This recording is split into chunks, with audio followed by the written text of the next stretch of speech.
Oh my God! Oh my God! That's me. See, okay, we have sound. We have the right sound right now. I'm laughing because hello, and welcome back, my body language buddies. My name is Jesus Enrique Rosas. I'm the body language guy, and I'm laughing right now because it's great that I checked what was happening with my sound right now because uh, I was I was afraid I was not listening any of the output. And when I put the headphones on, I had this Marilyn Manson song at full volume.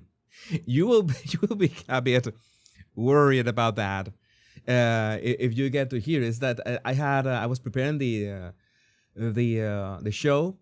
I was listening to "Raise the Black Flag" by Marilyn Manson. It's a song that I had like on repeat these days. And well, everything seems fine. Let me see if the stream is on X doing fine. We are live right now on YouTube, on X, and on Rumble as well.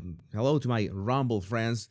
If everything goes right, I will be live as well in the following days on Facebook, on Instagram, on TikTok. I don't know. I want to do the experiment that I wanted to do back in the day, and since this is going to be my new home.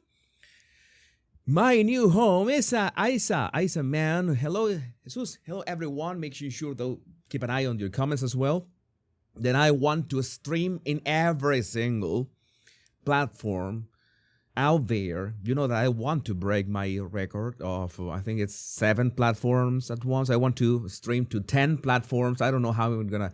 I have an idea how I'm going to do it. And I'm going to stream on horizontal and vertical at the same time. If you are maybe on the road or maybe you are on Instagram and you want to watch the show, you will be able to do so. Maybe on YouTube as well. If you have Instagram, you can do it on YouTube. But it's something that I like to do. Crazy experiments, crazy stuff just for you. We have an amazing show today. We have crazy stuff going on. Let me go through the topics that we will be covering. Make sure that so if it's working, we have the breaking of a church by an anti-ICE protester horde. This was awful. We're gonna be talking about Ashley St. Clair as well, and what was Elon Musk thinking? I don't know. We have also a bit of Candace Owens. That there are crazy developments now. It turns out that she's some kind of X-Men or something. That is interesting. For the first time, I think in this channel, I'm going to be talking about Andrew Tate and the Red Pill Bunch. That they have some kind of party. If we have time, we will be talking about Greenland, all right? If we have time, because we need to talk as well about, well, the Dastardly Duo, who are recurring topic here on the show. As you might have heard, and you are hearing right now, my voice is not in the best shape. I don't know if I have COVID. I have no idea, but this has been a vicious bug. This is not the actual time this show should be aired. The actual time should be 12 at noon Eastern time. We are we are 3 hours late today. It's because I was feeling like absolutely demolished. I have like the completed drugstore right now on my system. Maybe that will, you know, that scene from Logan when he goes for and takes the shot with a full vial of the green liquid, and so he has voice. I remember that I did that at some point. I remember I did that. You remember in 2022 the trial of Johnny Depp and Amber Heard. I absolutely had to make a live stream that day, and I did not have a voice at all, and I went for an injection of dexamethasone. This is not medical advice, but yes, I just went for Logan and just punctured myself with a 2 milligrams of dexamethasone, and that gave me, I don't know, a couple hours of voice. I don't have dexamethasone right now, which is too bad. I miss, that's something that's one of the things that I miss from Venezuela. You could just walk into a drugstore and just get whatever you wanted without any sort of, the, how do you say that? The prescription. Prescriptions are for pussies. You just went in and you got antibiotics, dexamethasone, whatever you wanted. If, that is important, if you could find it, if the drugstore had it. And it's usual that the drugstore lady said, how many of this you want? And your answer would be, yes. I mean, all of them. Fill the bag with them. I shouldn't be using my Alex Jones voice, because that depletes my voice energy like, I don't know, like mad. But again, I want to do so many things with the show. I have the energy. This is the only way I can do this. I haven't feel, I wake up in the morning and I feel like manure, absolutely. And 3 hours ago, I was in this nap with a bit of fever, and that's why the show itself, this show should be at 12 p.m. EST. That is gonna be the deal, right? So today's gonna be a bit special. So let's begin. Thank you for all your wishes. I know that whiskey is it's a good medicine.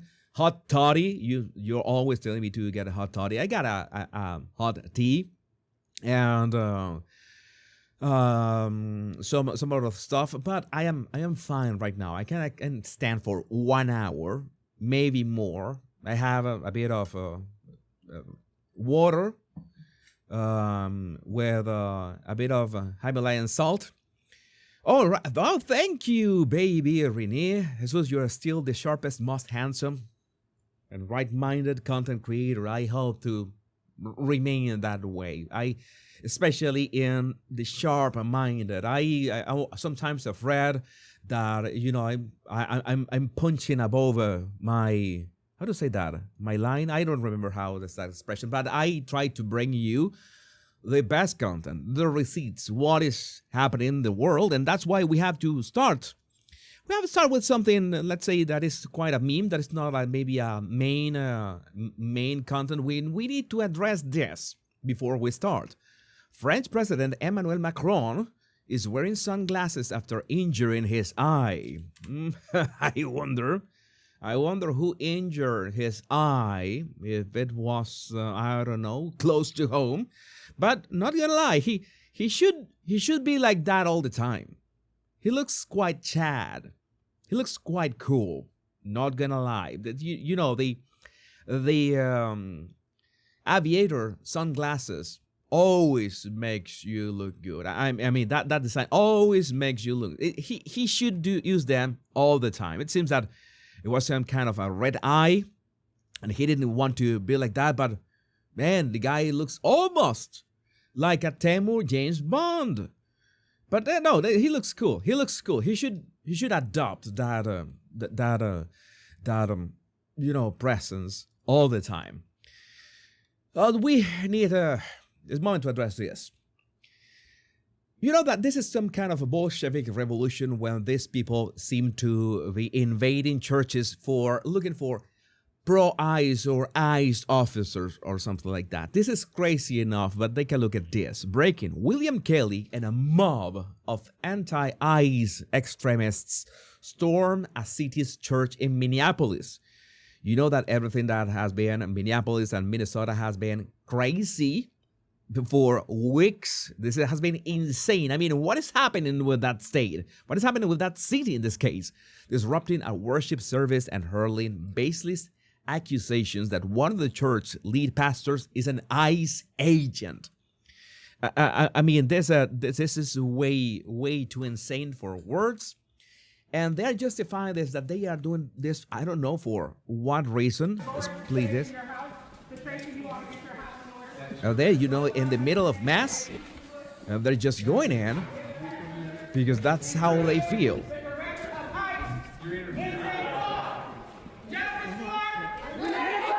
Yo, what is this? Renee Good! Renee Good! Renee Good, Renee Good. But it's that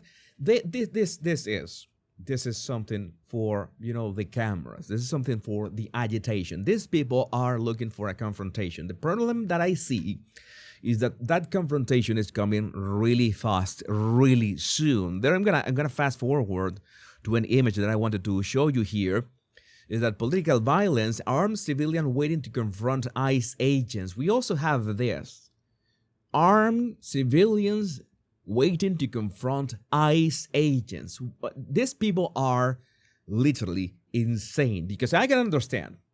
Okay, I can understand. Maybe you are a bit short, you know, and being able to pay your bills and reach the end of the month, and you want to receive a little payment for a protest, I don't know, pro-Palestine or pro or anti-ICE, and you go to a protest, you wave a flag, and that's it, and you receive your check. I can understand that. Okay, you know, the grift. Okay, the grift, I can understand that. But when you tell me that you are armed, waiting for ICE, you can't tell me that this is not a full-blown civil war at this point. Would he be justified shooting federal law enforcement? I don't think so. He's waiting to find out. These are people who are eager to find out. I can play this video, and this guy is, you know, playing, Rambo First Blood. Although I thought that this is like Fifth Blood, and he ate all the other Rambos. All the other Rambos should be inside that guy. But no, he's waiting for ICE, you know, with a I don't know, this is an AR-15. I don't know much about rifles, but I think that is a nice rifle, not gonna lie. But are you going to use it? Are you going to use it? I remember the series Kung Fu. Remember the Kung Fu series? I remember one quote from that Kung Fu series. If you're bringing a gun to a fight, you better use it. But if you're bringing a gun to a confrontation with ICE, you are going to end up pretty much in trouble or in jail or dead. So that's the kind of thing that I tell you. Please exercise common sense. Be safe out there. That's why I tell you. Meal Team 6. That is, I am still in that CW. I am still in that. Meal Team 6. It's interesting that I found out the other day that it's called SEAL Team 6 because it's not that they have 6 of them, it's that they named that way because they wanted to confuse, I don't know, the Russians or something like that, to pretend that they had more than one SEAL team, an elite SEAL team. That is clever. Right Angle News Network, breaking anti-ICE agitators led by failed CNN host Don Lemon, which we need to address about this. It's like Don Lemon says, you remember Don Lemon, right? We haven't spoken about Don Lemon in a while here in the show, but this failed broadcaster that now has, I think, a YouTube channel, and he was basically agitating, saying that this is the right of people to express themselves. This is free speech. This is the First Amendment, and no, this doesn't work like that. I mean, you are in fact going against the right of people to just be at mass. It's something that this guy is not understanding. I don't know if this is worthy of him being prosecuted by Pam Bondi, which I will address in a bit.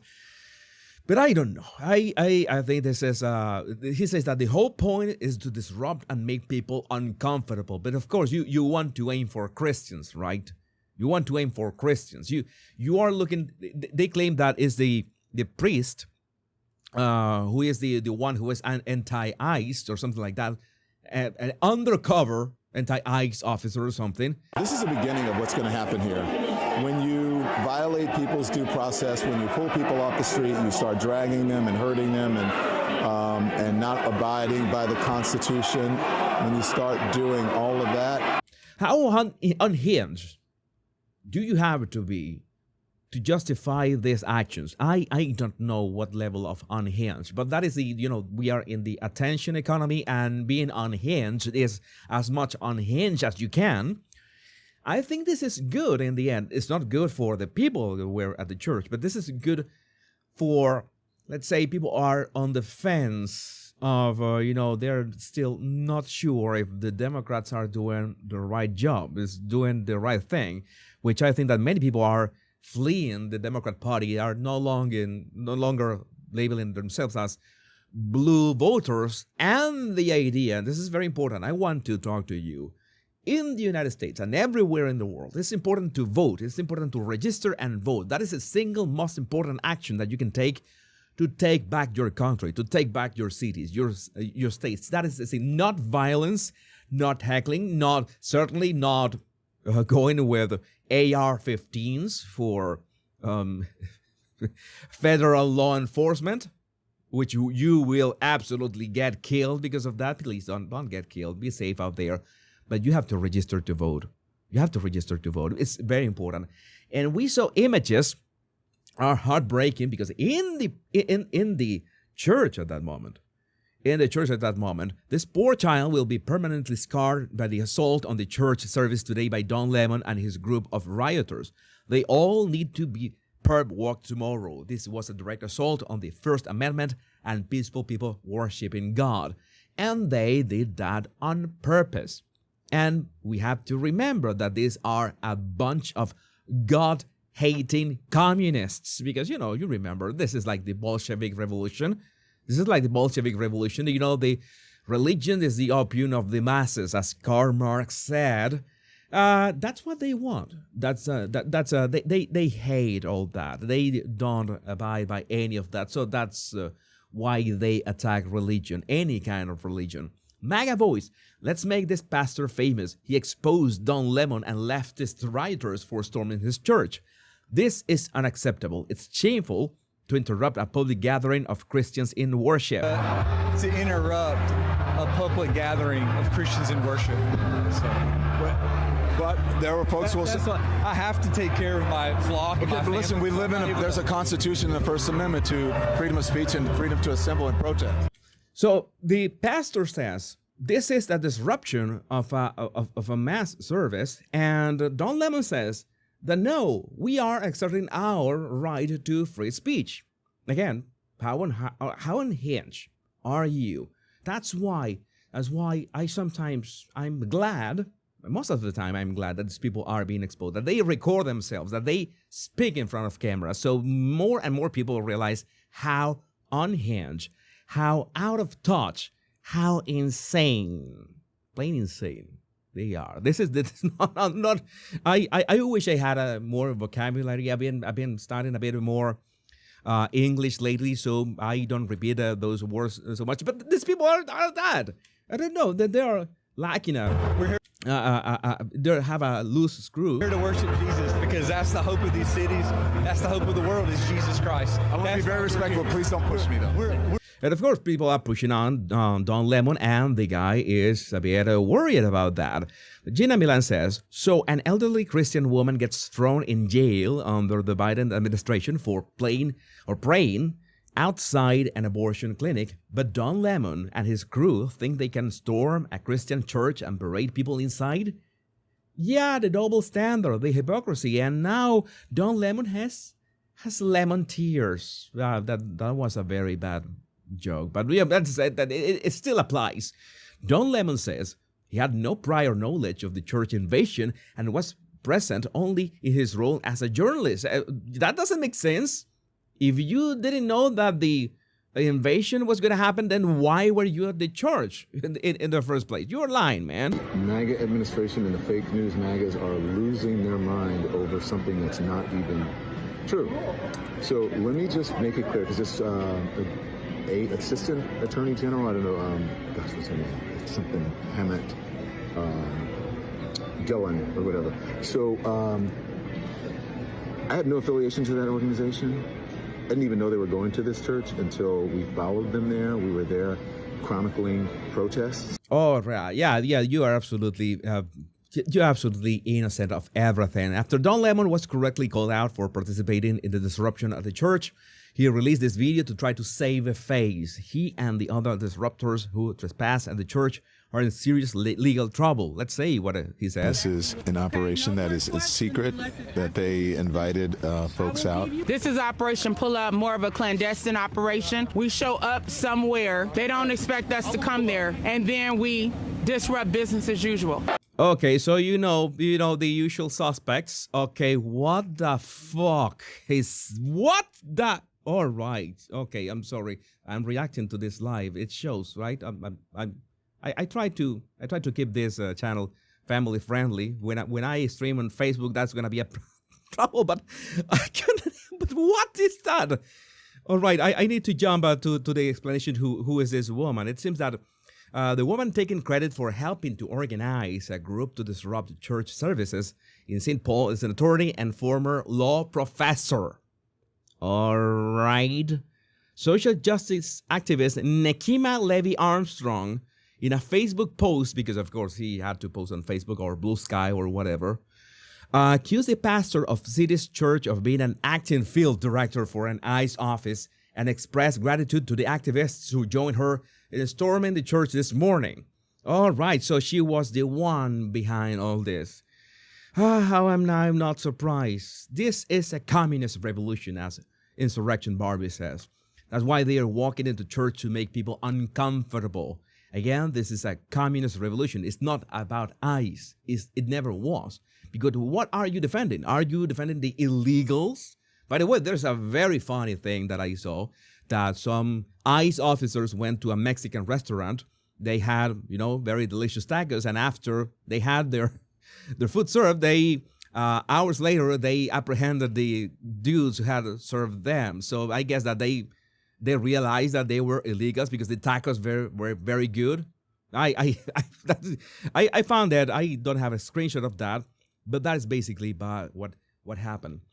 Natalie Jan Beisner, it was a BLM racial justice group that stormed a Christian church in Minnesota today and harassed Christians trying to worship. They chanted Renee Good's name and also hands up, don't shoot. They're still trying to do this. They're still pushing for this. I mean, they have absolutely no other resource they have. I think attacking Christians at church is the turning point in a civil war that has been brewing since the sexual deviance of the left went insane with Trump's victory, seems the always awesome and based James Woods. That embittered bitch, Don Lemon, stirred the shit this time. It's not surprising. He's not new at it after all. Yeah, I agree. Yeah, that is what protesting is for, is to make people uncomfortable. Yeah, the problem is that you are making everyone uncomfortable, including kids that have nothing to do with that, but they don't respect that in the least. A.J.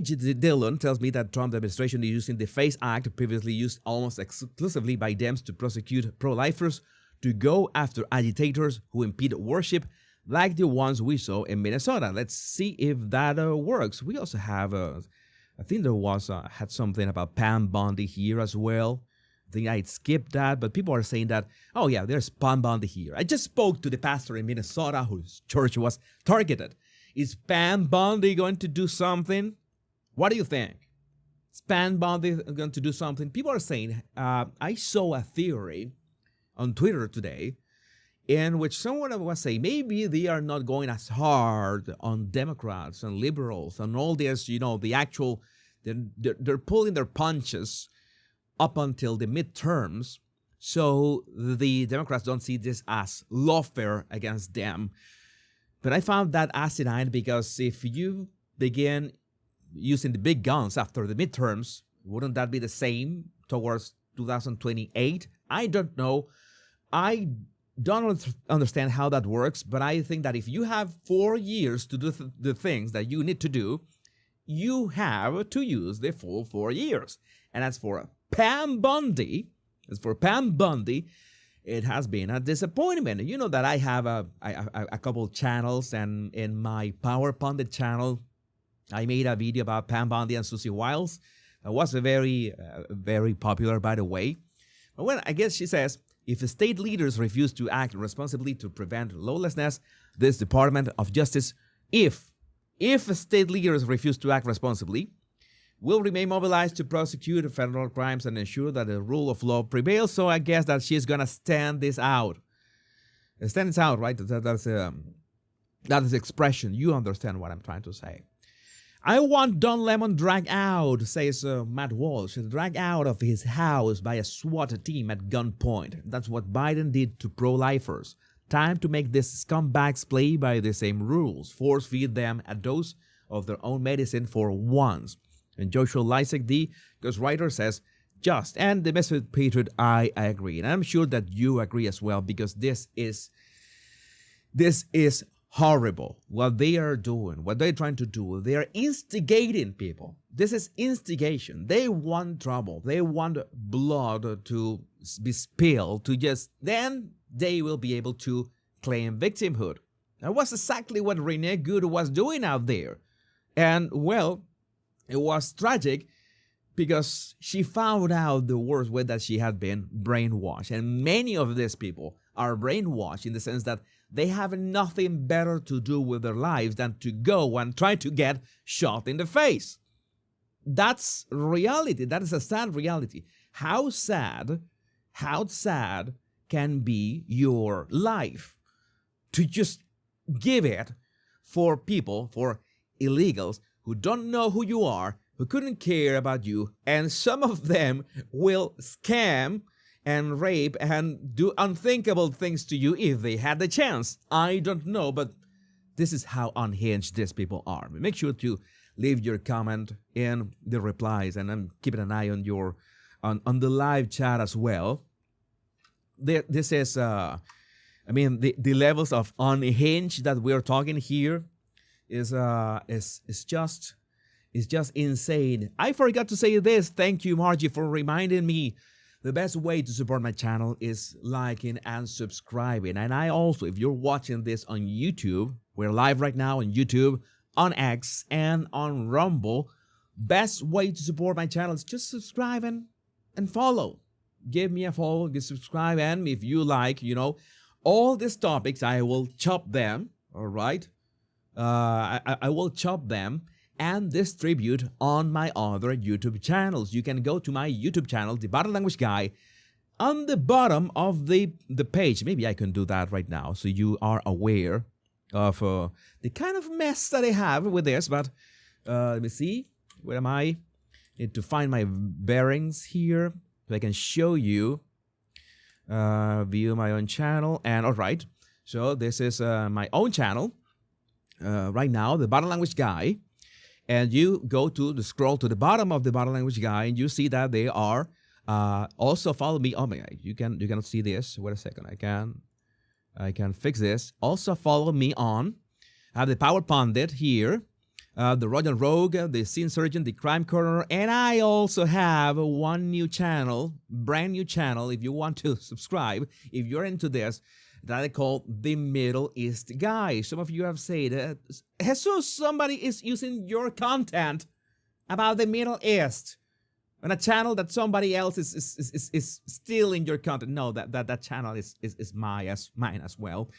If you are into Middle East stuff and you want to hear my takes into the Middle East, something that has interested me as of, well, this year, I opened that channel to give my thoughts about that. Maybe most likely I will share that on this live stream as well. But I need to fix my pipeline. But these are all my channels. You can follow all my channels in here, and of course, like and subscribe here in the Body Language Guy. So we are ready to continue. Enough self-promotion already. Enough self-promotion. We need to move forward and talk about unhinged stuff, more unhinged stuff, and why.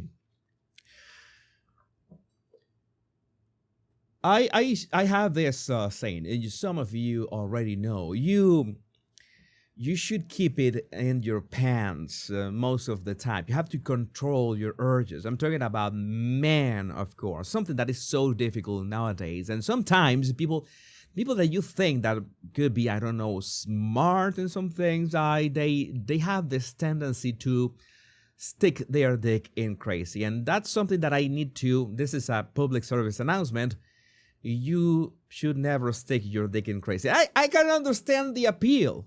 I can understand the appeal. It's something that is, universal. I mean, why does this keep happening? I remember that I had a reply to this because vaginas. That's why this happened. We're going to talk about Ashley St. Clair, or Cashley St. Clair, the latest Elon baby mama with all this stuff. And you need to address the fact that no, these are bad decisions. This is a bad judgment. There's a difference between judgment in terms of engineering and a difference in terms of, character of people. And in this case, we have that the former conservative pundit, Cashley St. Clair, now is having the 180 of her life going against everything that she stood for, quote unquote, or was paid for in the past. And now she is supporting from trans kids to anti-ICE, the whole enchilada. This is insane. This is nothing short of insane, and that is what is happening. So Mark Cuban was right about border security. What? I saw This is the sound. I saw vast amounts of people coming in here who we did not know who they were. And from my perspective, I was like, this is a massive national security issue to not know who's coming in here and to see burned IDs and passports and buried IDs at the border. And we don't know where these children are. And at one point, I was arguing with Mark Cuban in direct messages about this issue when he was on his Kamala spin, and he was a bit of a lol cow. And he was telling me, Ashley, they're going to torture people. They're going to pull women and children out. They're going to pull grandmothers out. And Stephen Miller. They're going to torture people. I mean, there could be more lies about this. Go berserk. And I was like, that's not going to happen. You're wrong. They're just going to get the criminals out. And this is a national security issue. And I reread those messages a couple weeks ago, and there's dozens of messages between us. And I'm like, oh my God, Mark Cuban was right. Everything he said, I was like, Mark Cuban was right. What did the avocado toast fuck? What? No. This is. I need some new expressions for this. I need new expressions for this because I don't know what to tell you. This is a total failure of judgment of character. Shadow of Ezra. Elon Musk's baby mother, Ashley St. Clair, uploads a demonic picture of herself tied to a tree, comparing herself to a witch as she prepares to turn their child into a transgender monster. What? All right, so that's where we are at, right? So this is the whole performative thing. This is what an actual narcissist looks like. I mean, we throw that word all over the place so much in so many videos, in so many channels, but this is the attention whore that we need to be actually addressing. Even Mambo Italiano, which is not a political account on X, says, I swear I can't wrap my head around how a man like Elon Musk, sometimes described as a modern-day Leonardo da Vinci, could have run into someone like Ashley St. Clair. And again, when the urges, after all, even mythology grants every Achilles his heel. Yeah, it's like a siren song. What is it? You're killing people. No, I'm killing boys. Boys are just placeholders. They come and they go. I'm really sorry for my previous comments on the trans community and any pain I have caused. All right, so yeah, this is a complete 180. Ex-MAGA influencer Cashley St. Clair says she feels great, or regret. I'm sorry, my glasses. And trauma from working with conservative companies. I feel like I get trauma flashbacks sometimes. She is even mocking people with actual trauma and PTSD. This is despicable. I have no words. Got involved with different conservative companies behind the scenes as opposed to public facing. And I did a lot of the influencery stuff, but most of my work was primarily operations of different conservative organizations, different production companies, different campaign companies until can you feel the regret where you think back? I feel like I get like trauma flashbacks sometimes. I mean, the moment I'm gonna tell you, I'm rather picky in terms of people in general.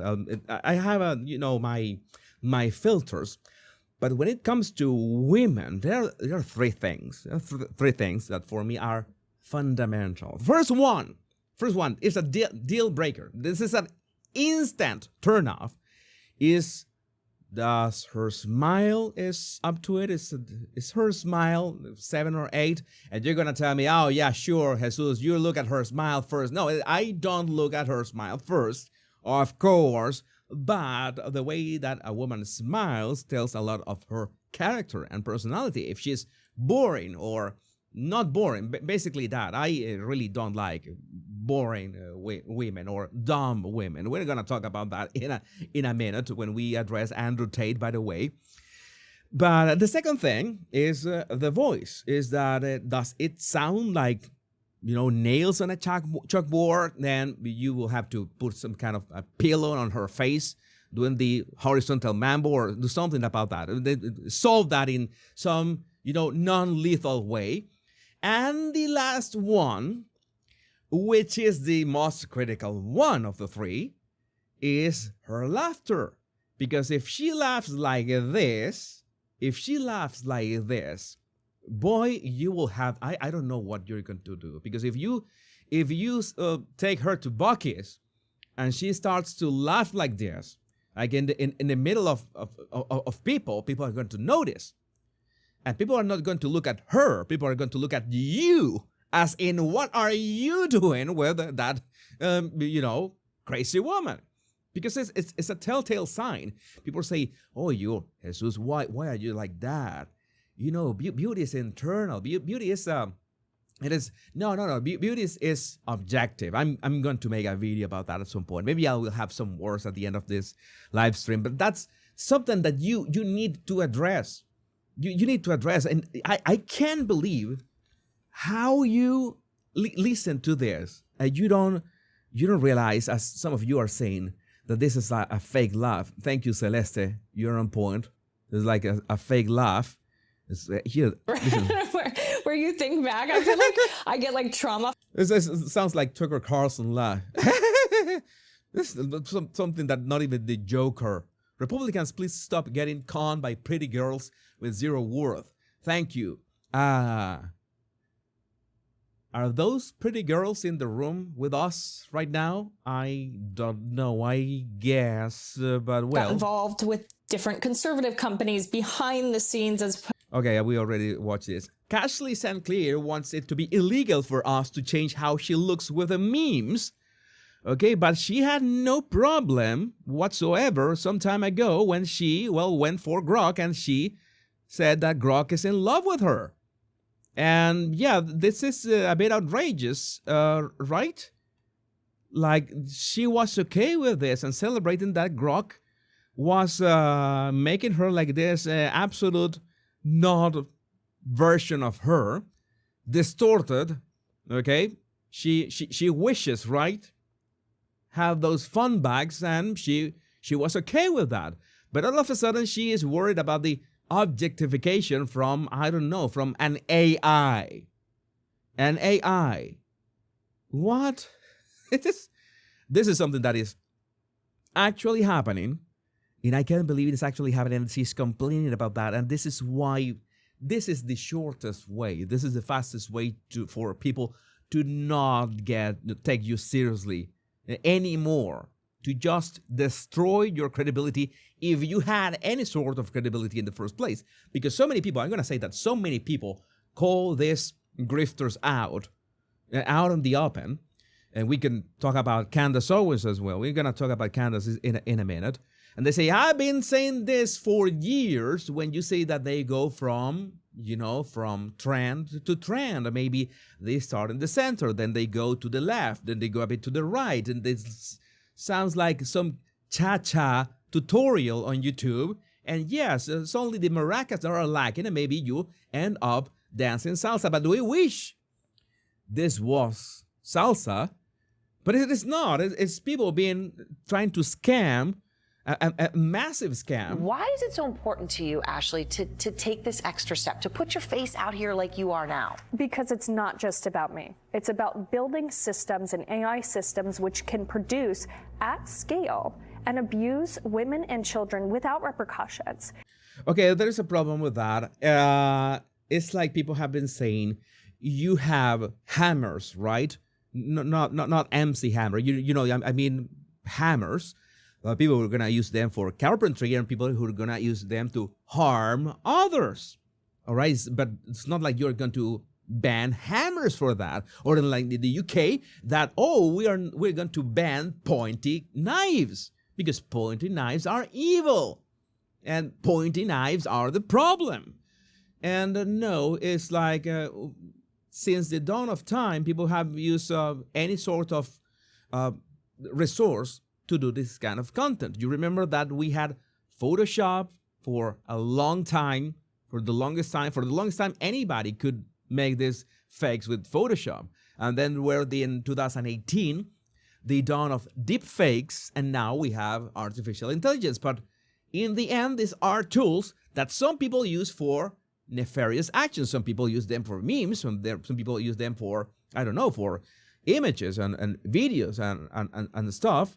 And some people use that for the wrong stuff. So again, some people are asking, why does Grok have the ability to just change a woman's or a man's outfit to a bikini? I made a video about Keir Starmer in a bikini. You remember that video?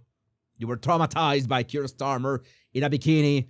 Yeah, well, I made that video, and yes, it's something that you can do, but not necessarily you should do, but the tool is there, and she's trying to blame the tool. She's trying to blame the hammer and the pointy knives. Yeah, there are guardrails in most of these apps. For instance, the OpenAI app is very strict in this regard, but Grok is, a bit more, let's say, lenient in this. But she's okay. She has been okay. She was okay with the big gazongas at some point. I don't know what is the problem right now. Oh yeah, it's because she's a hypocrite. Mambo Italiano again. A smart man facing an idiot is like a chess master playing against someone who flips the board. Can someone explain to me why CNN, with all the problems in the world, even covers Cashley St. Clair? Because Cashley is going against Elon. And since CNN is always against Elon, then they're trying to join forces in some way. But if you add one retard to another retard, you don't have two retards. You still have one retard. That is the actual retard, how retard math works. I mean, it's a bit complicated, the calculations, but trust me, that's how it works. You will not have two retards. You still have one retard. Going forward with this, she still wants to play that 180 on her former position as a conservative. She's now calling on her followers to donate to the ACLU in a legal effort to take down ICE in Minneapolis. Oh my God, that city pops up again. That city pops up again. They should become some kind of, cordon or isolate. I don't know, like Chernobyl or something. 28 days later, go full on Minnesota with that. It's only a matter of time before she does a photo op with AOC and says Free Palestine or Free Palpatine, whatever she is gonna say. I don't know this. I think this is a repeated clip. Just through all this, and well, as Tara Ball says, there were signs. Here with Harry season. I mean, why would you?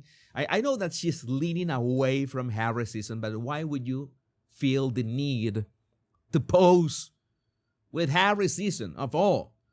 Why? Love the retard math equation. I should open a science channel as well to explain the science behind all this. The science behind libtards. I don't think that YouTube is going to allow me that one. But it's going to be fun. And again, we have to say that I'm not going to lie. I would have fallen for this because you know that we need that unity. I have spoken about that unity, and anybody can help us push some kind of common sense into the world, push the conservative values. Well, it's kind of welcome. But I think that at this point, we need some kind of vetting. I mean, where do you come from? What was your background? Because in the case of Cashley, you remember that she had this account. I think it was on Reddit. I don't remember where. It was called Sex Laptop. And if your former username in a social media Sex Laptop, then I think people should be wary about that. I think that people should know about that. You should know who you take pictures with. I mean, I respect Cernovich a lot. Again, taking a picture with somebody doesn't mean anything these days. You could be an event. You could be at a conservative event. Everybody is taking pictures, and somebody tells me, hey, I want to take a picture with you, body language guy. And all right, that is nice. Let's I'll take a picture. And it turns out that person may be a crazy libtard or something that people are gonna tell me, oh, you see, you're playing for both teams. You were in this honeypot operation, you body language guy. You're part of a honeypot operation. We know that you like crazy girls and you cannot lie. And she also took pictures with Jack Posobiec. That's happening as well. That happened. And with Vivek, yeah, that happens. That I would say that doesn't mean anything, but you have to be careful out there. You have to be careful with two things: who you take pictures with, and where do you stick your dick into. You have to keep it in your pants. Try to, I don't know, think twice before your desire for repopulating the world, which again, it's an actual problem right now. It would help if you double check and double verify the ladies that you're hanging out with. And if your history includes Amber Heard, then I don't know what else to tell you. But I would love to know what you think about this in the comments. And I'm keeping an eye on your live chat. On the chat, but is she a sugar baby? Yeah, Elon gave her an apartment, a car, a ton of money, and she is still complaining. How about that?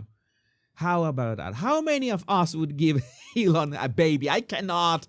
I am a man, and we already sorted that out. Men cannot get pregnant. But well, that's something that happens.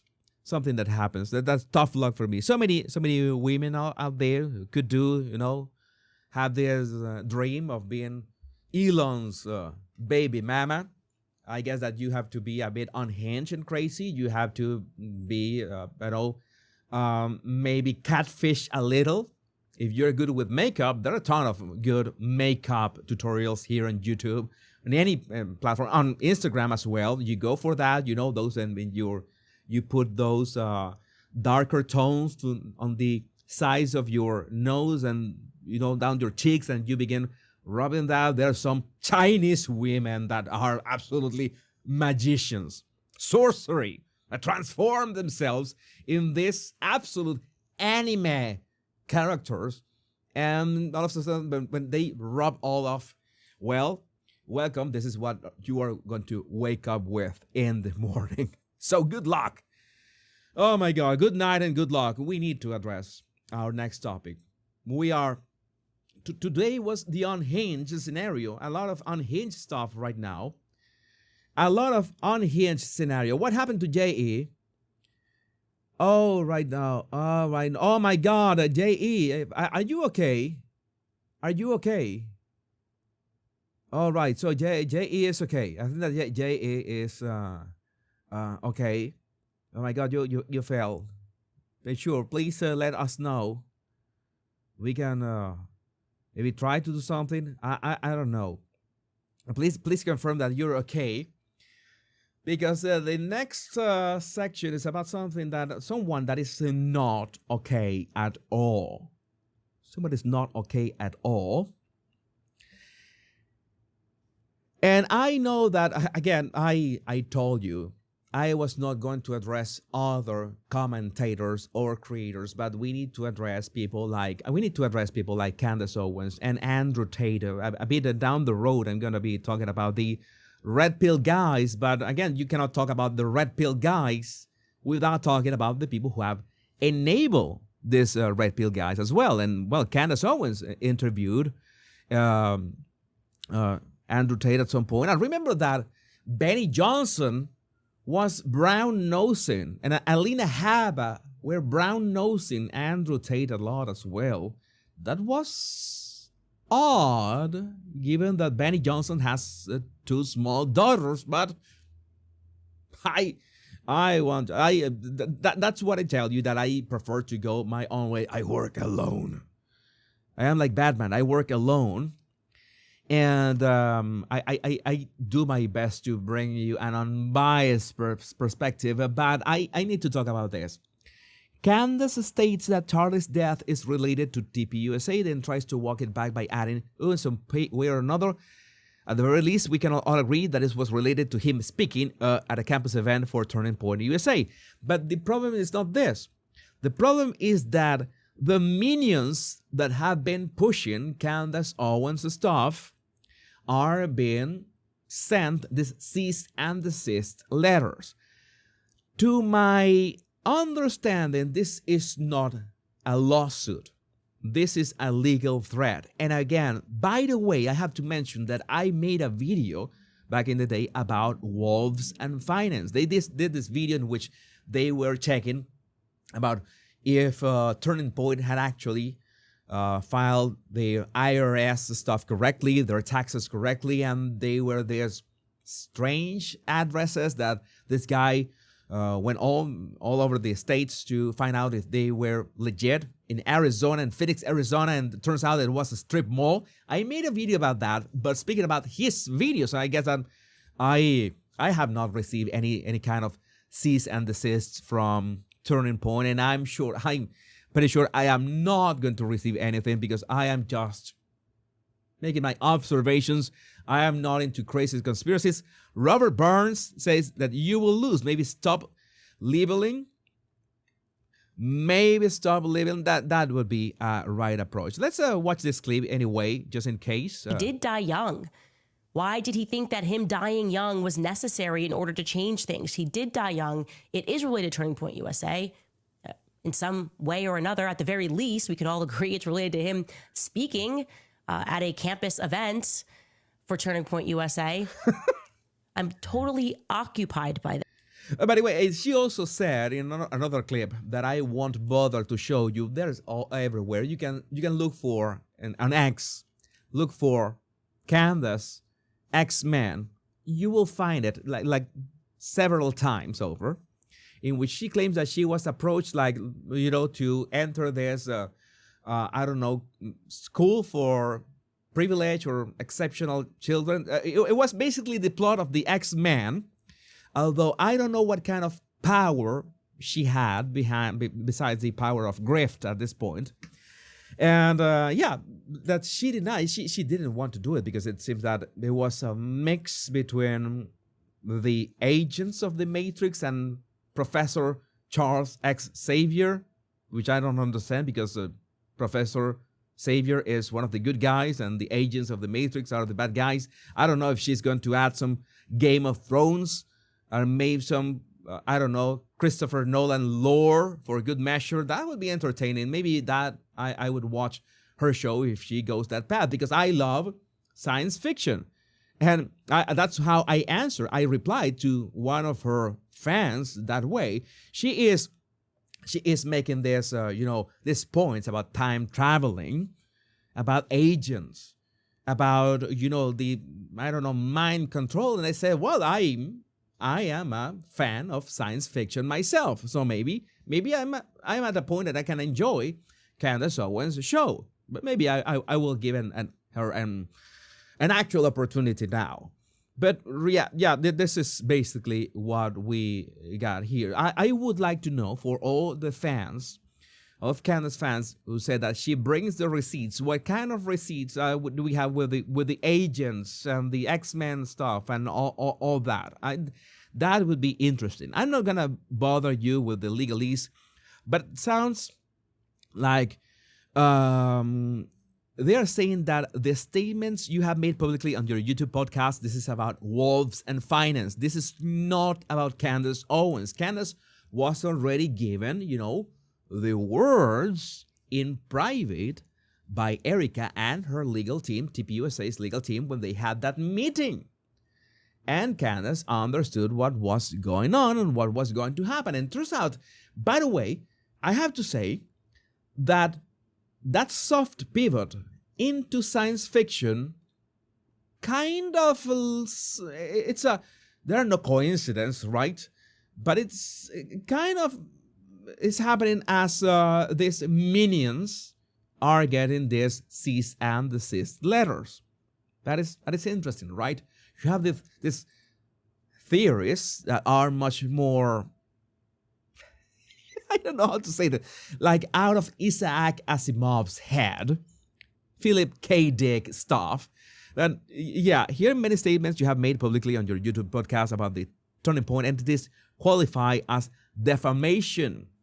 All right, I addressed some of the most egregious defamatory statements that you have made below, and this guy got all the explanation. You have these claims are not true. This is basically so the person, this guy in this case, Wolves and Finance, is aware, is made aware that he is basically lying for bucks, for YouTube bucks, for money, for moolah.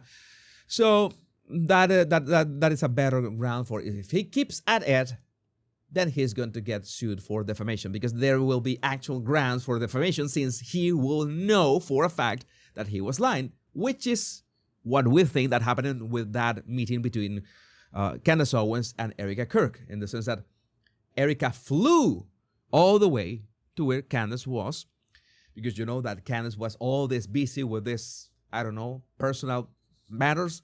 But Erica flew to her to set the record straight, and the attorneys, which maybe Turning Point's attorneys are not Disney-grade attorneys or Elon Musk attorneys, which by this point, I'm pretty sure that Elon Musk attorneys are here, Disney are here, and Turning Point and around here are a league of their own. I'm pretty sure that they send a clear message to Candace. I don't know to what extent Candace has respected that. She's changing her a bit of her rhetoric. I think that worked. In one way or another. So, additionally, please contact me. I'm happy to provide you with further information to, you understand that if you keep doing this, you're going to get sued into oblivion. Please contact me before you publish anything more about any of the Turning Point entities or their finances, as I can provide you with accurate information to answer any legitimate question that you may have. That is being polite. That is, do this, either do this, or, I don't know, you will be completely destroyed. Again, can we ask questions? You can ask questions. You can ask all the questions that you want. That is basically not forbidden. But if you imply some kind of accusations, then you can be on the grounds for defamation. That's how this works. And this is a step in case that Turning Point decides to sue. They have in better legal standing to be able to sue these guys. And this is a message. As far as I know, this was sent to just one guy. But you know how this works. You send the message to one guy, and that guy is going to make a YouTube video about that. It's going to appear on X. It's going to appear on Facebook. It's going to all these mommy sleuths on their WhatsApp groups are going to share it. Everybody's going to find out about that. So the other people who are also pushing for this content are going to think twice before they do that. And you would say, oh, so that you are pro censorship, Jesus? No, I am pro facing consequences of what you do. That's it. Because everybody needs to face the consequences of your actions. You are free to act whatever you like. You are free to have a YouTube channel and spew X-Men conspiracies and Egyptian planes and, I don't know, tax evasion schemes on whatever you want. But you have to face the consequences of that. Maybe there will be no consequences and you will be okay.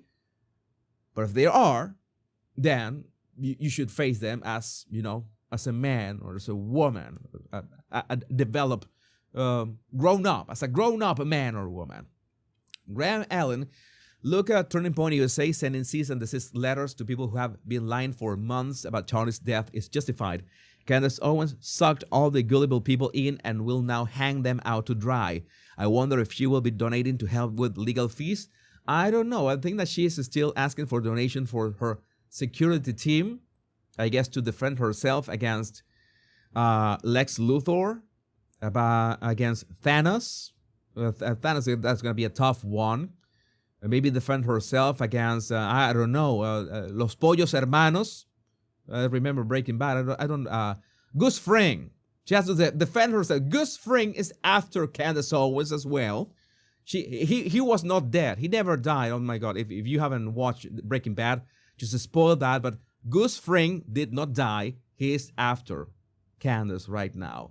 I don't know, but I do know of, and I do know that Los Pollos Hermanos has great chicken. Great chicken. I see some Candace fans, again, you have all the right in the world to be fan of whatever you like. Again, I like science fiction as well. I'm kind of a science fiction reader myself, as Norman Osborn would kind of say. But Insurrection Barbie did this nice video. I don't know if I can play this. I'm going to make sure that I can play this. I don't know if this has music, but just in case, I'm going to do my AI voice isolation magic here and play this. It is very tempting to engage in, let's just say, deep internet theories that quite honestly are rooted in lunacy. Sigmund Freud was a Kabbalist. They are trying to use psychology to make their religion the religion of the world. And we see this with the Jew hatred, where people think that they're onto something, but in reality, they're not. The nation of Israel may have been established by some Frankists. This particular affliction blames the Jews for everything. Every time they mention the Jews, take a shot of vodka. I found out about a very interesting version of chess the other day. Chess, as in you have the chess board, and the pieces are small shots. The pawns are these small shots of, softer liquor, spirits, and the more important the piece is, the harder the liquor is. As in the rooks. The rooks have this very strong. So if you capture a piece, then you have to drink the one. So it's very interesting, because the more pieces you capture, the more slush you become. So you basically become Kamala Harris playing chess. So I was thinking about a game that every time somebody blames the Jews, we take a shot of, I don't know, vodka or something. That would be that we're gonna have I don't know, liver failure in around 15 minutes. Drugs, prostitution, sex pornography. We Jews love pornography. You're going out of your way to try to create this big web of connections. It's the Jews, and it's the Jews, and it's the Jews. Who is in control of the White House? And Nick Fuentes wrote a one-word response. Jews. You want to talk about low IQ, blaming an entire group for all of your problems. These 6 individuals that I am showing you were the most murderous. Of those individuals, the majority of them were Jews. Anyone with a decent moral compass should reject the scapegoating of Jews. Jewish people were the ones that were we need a bell. Jewish people were in control of the slave trade. Your obsession with this group of people is so unhealthy.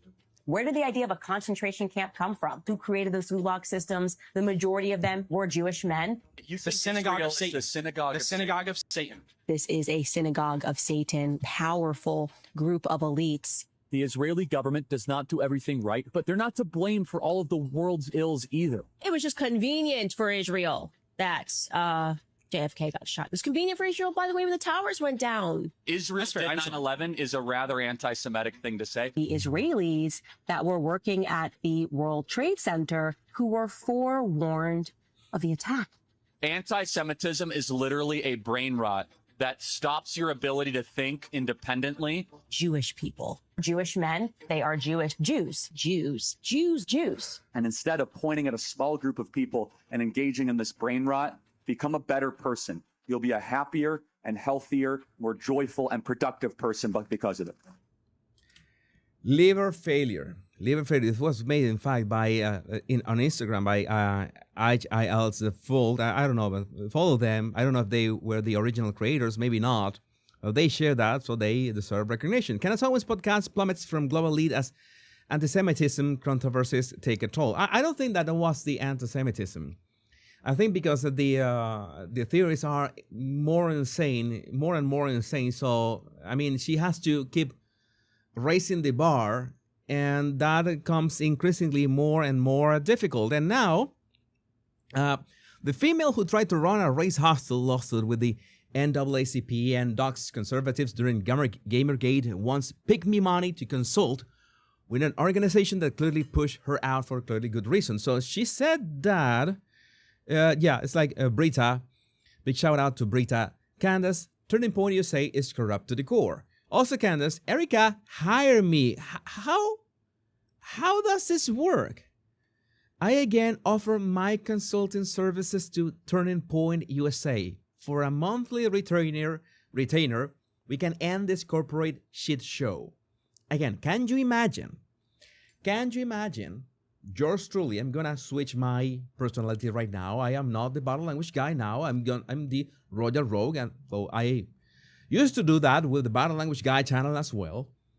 Offering Meghan Markle and Archwell philanthropists to work for them. Would that make sense to you? That wouldn't make sense, right? I sometimes joke about that. Meghan could hire me, but she cannot because I am too expensive. I say that all the time. And then people are going to say, you're not understanding, Jesus, this is a joke. You can't, don't you have humor? Can't you understand a joke?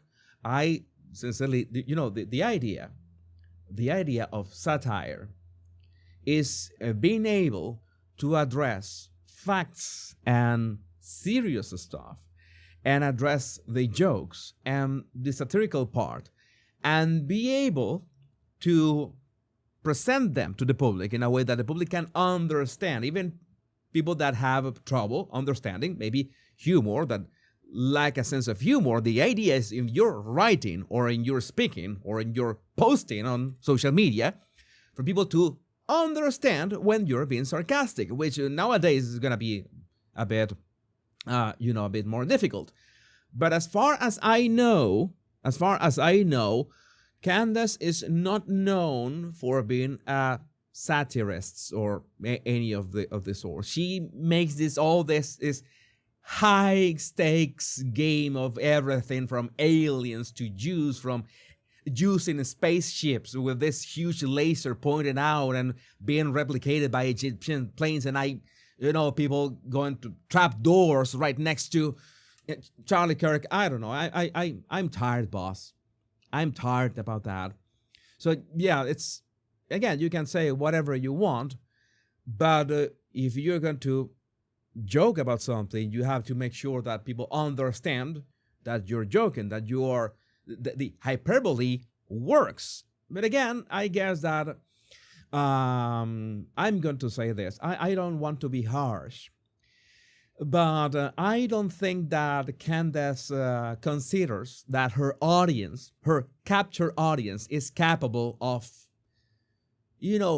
juggling both things at the same time, the serious stuff and the satirical stuff, because that takes some level of IQ.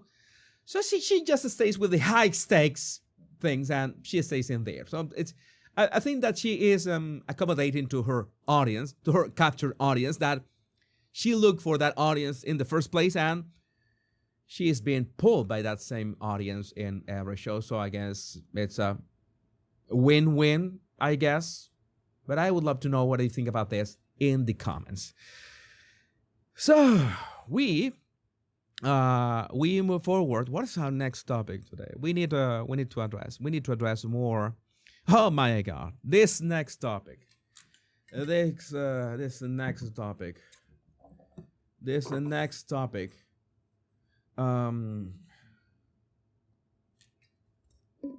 If she has to explain it, she misses the point. Yeah, I think there's nothing worse than explaining a joke. And this is something that happens. Thank you, SSJB. You are on point.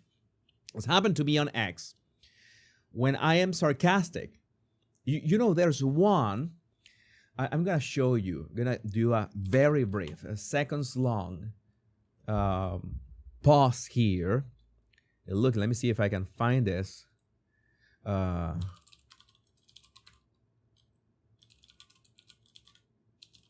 me see if I can find it. I should be able to find it oh yeah, this is it.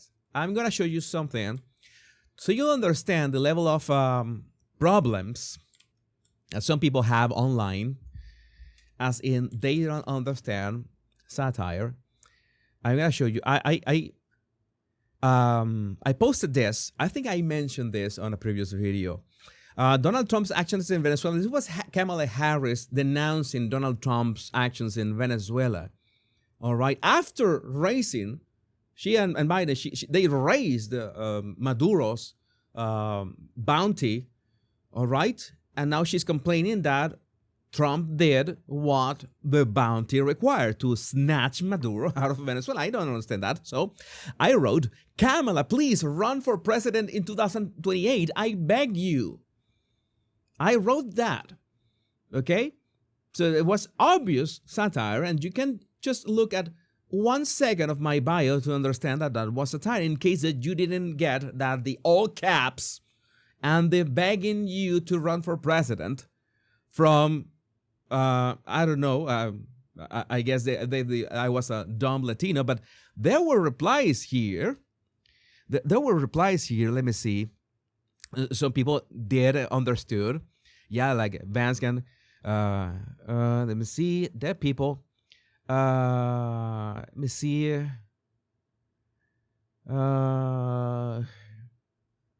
One thing Twitter has that it pushes the dissenting replies downwards. Did you not experience the same electoral embarrassment as the rest of us witnessed? Did you not witness every single swing state to go Trump? Did you not witness the popular vote go to Trump? You cannot fix the stupid. No, you are the stupid one, Chad McChatson, because you cannot understand satire. And you can't even bother to check a bio. There are people like this. And the problem is like, okay, this guy is obviously that he votes MAGA and stuff, but they're dumb. They don't understand satire. Satire requires some level of intelligence to be understood and get. That's humor. That is an actual thing. And yes, that's why I am not aiming for a big, huge audience. Because I don't know that if I use satire and humor, some people are just not going to get it. They're going to just be lost in space. Let's say this, Soy Maria Enola del Barrio looks on a retard. Somebody calling me a retard for wanting Kamala to run again in 2028. And let's say blah blah blah.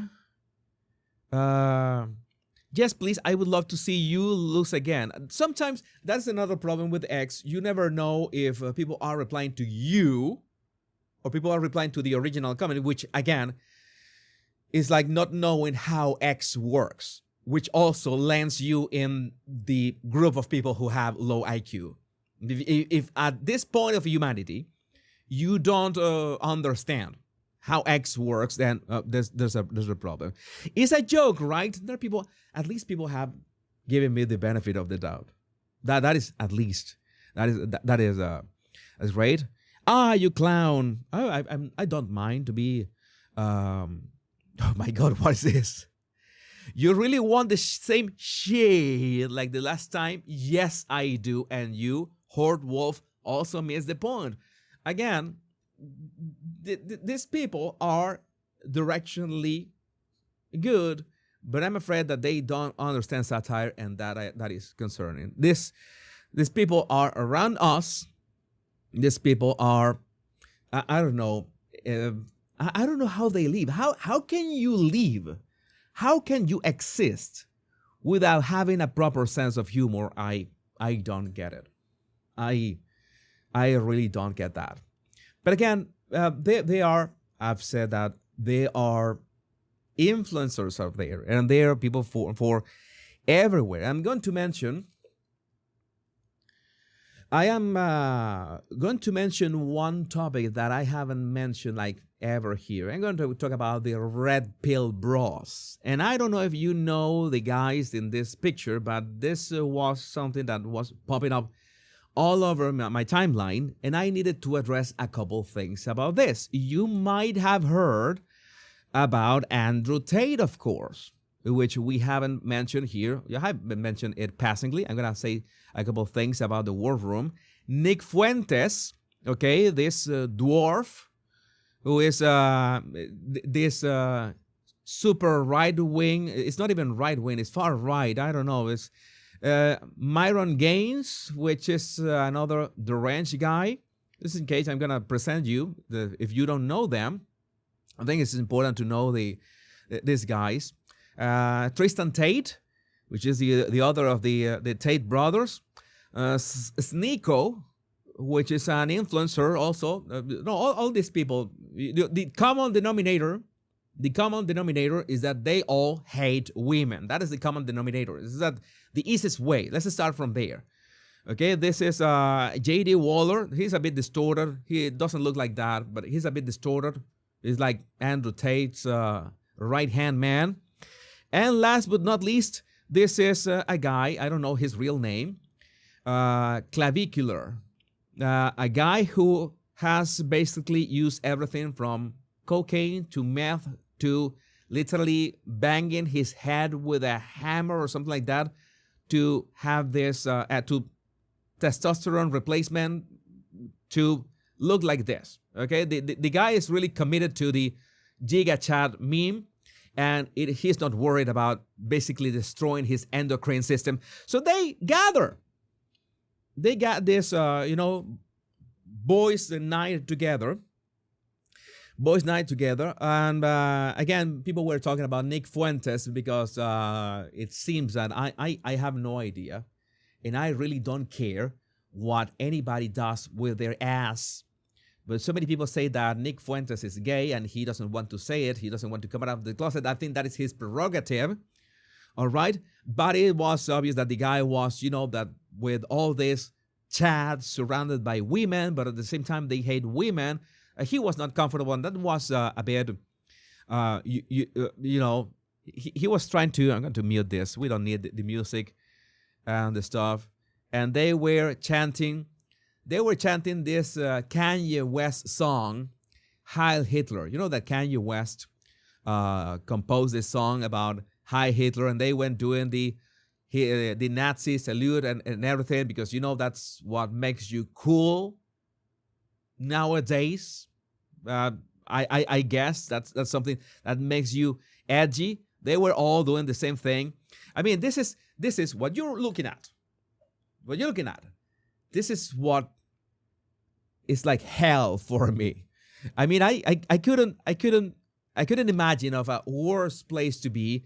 Loud music, people just posing as alpha chads that at the same time they are alpha chads, but they hate women. I don't know how that works.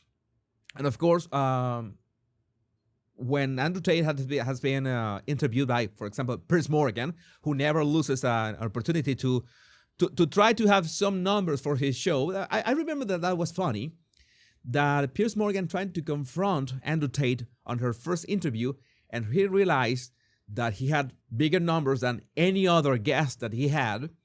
So he invited Andrew Tate more times, and he did not confront Andrew Tate those other times. And, we're talking about Piers Morgan, the same thing that saying Benny Johnson or Megyn Kelly is the same stuff. We're talking about the same stuff. But we have nice takes like Chrissy Mayer. Tonight I learned the hottest new influencer is the 19-year-old who took so much testosterone his own body stopped producing it, rendering him infertile. Also, he used to hit himself in the face with a hammer to be more attractive. We are not making this up. The guy is online doing that. And what people are saying is that it's a bit sad that Andrew Tate is pushing 40 years old and he is still pretending that this is something cool to do. And one of the things that I want to mention is that, by the way, they were singing this, really, let's say, not pro-Jewish song, but was very pro the Austrian vegan painter. And it seems that Andrew Tate himself backpedaled from this.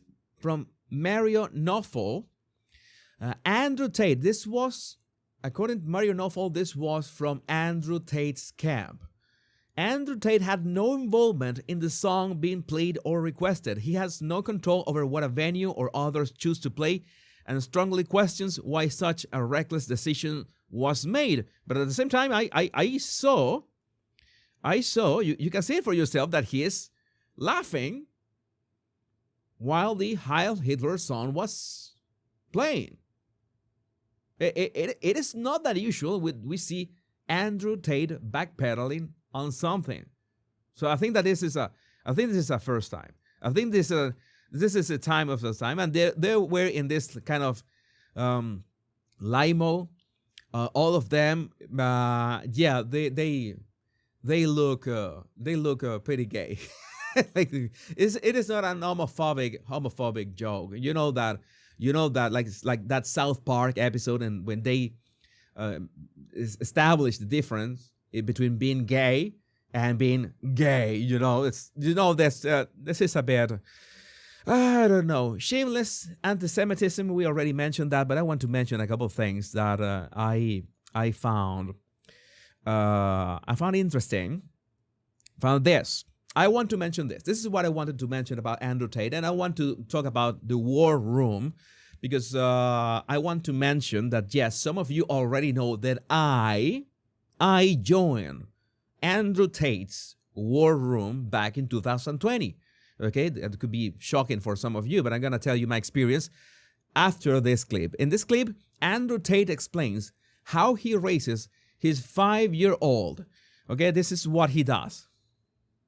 Okay, this is muted, so sorry. Okay, now. I take my son, he's 5. I said to him, if you want to get good at anything in life, it's going to be boring. You're going to get good at being bored. He said, yes, sir. I sit him on the couch. No Nintendo, no TV, no phone, no iPad. Sits there with a cup of water. And I go to work for fucking 6 hours. Doesn't fucking move, doesn't say a fucking word, because he's scared for his fucking life. It's not because I hate it, it's because I love it. You can raise them that way. This whole idea that kids are unruly is coat Western bullshit.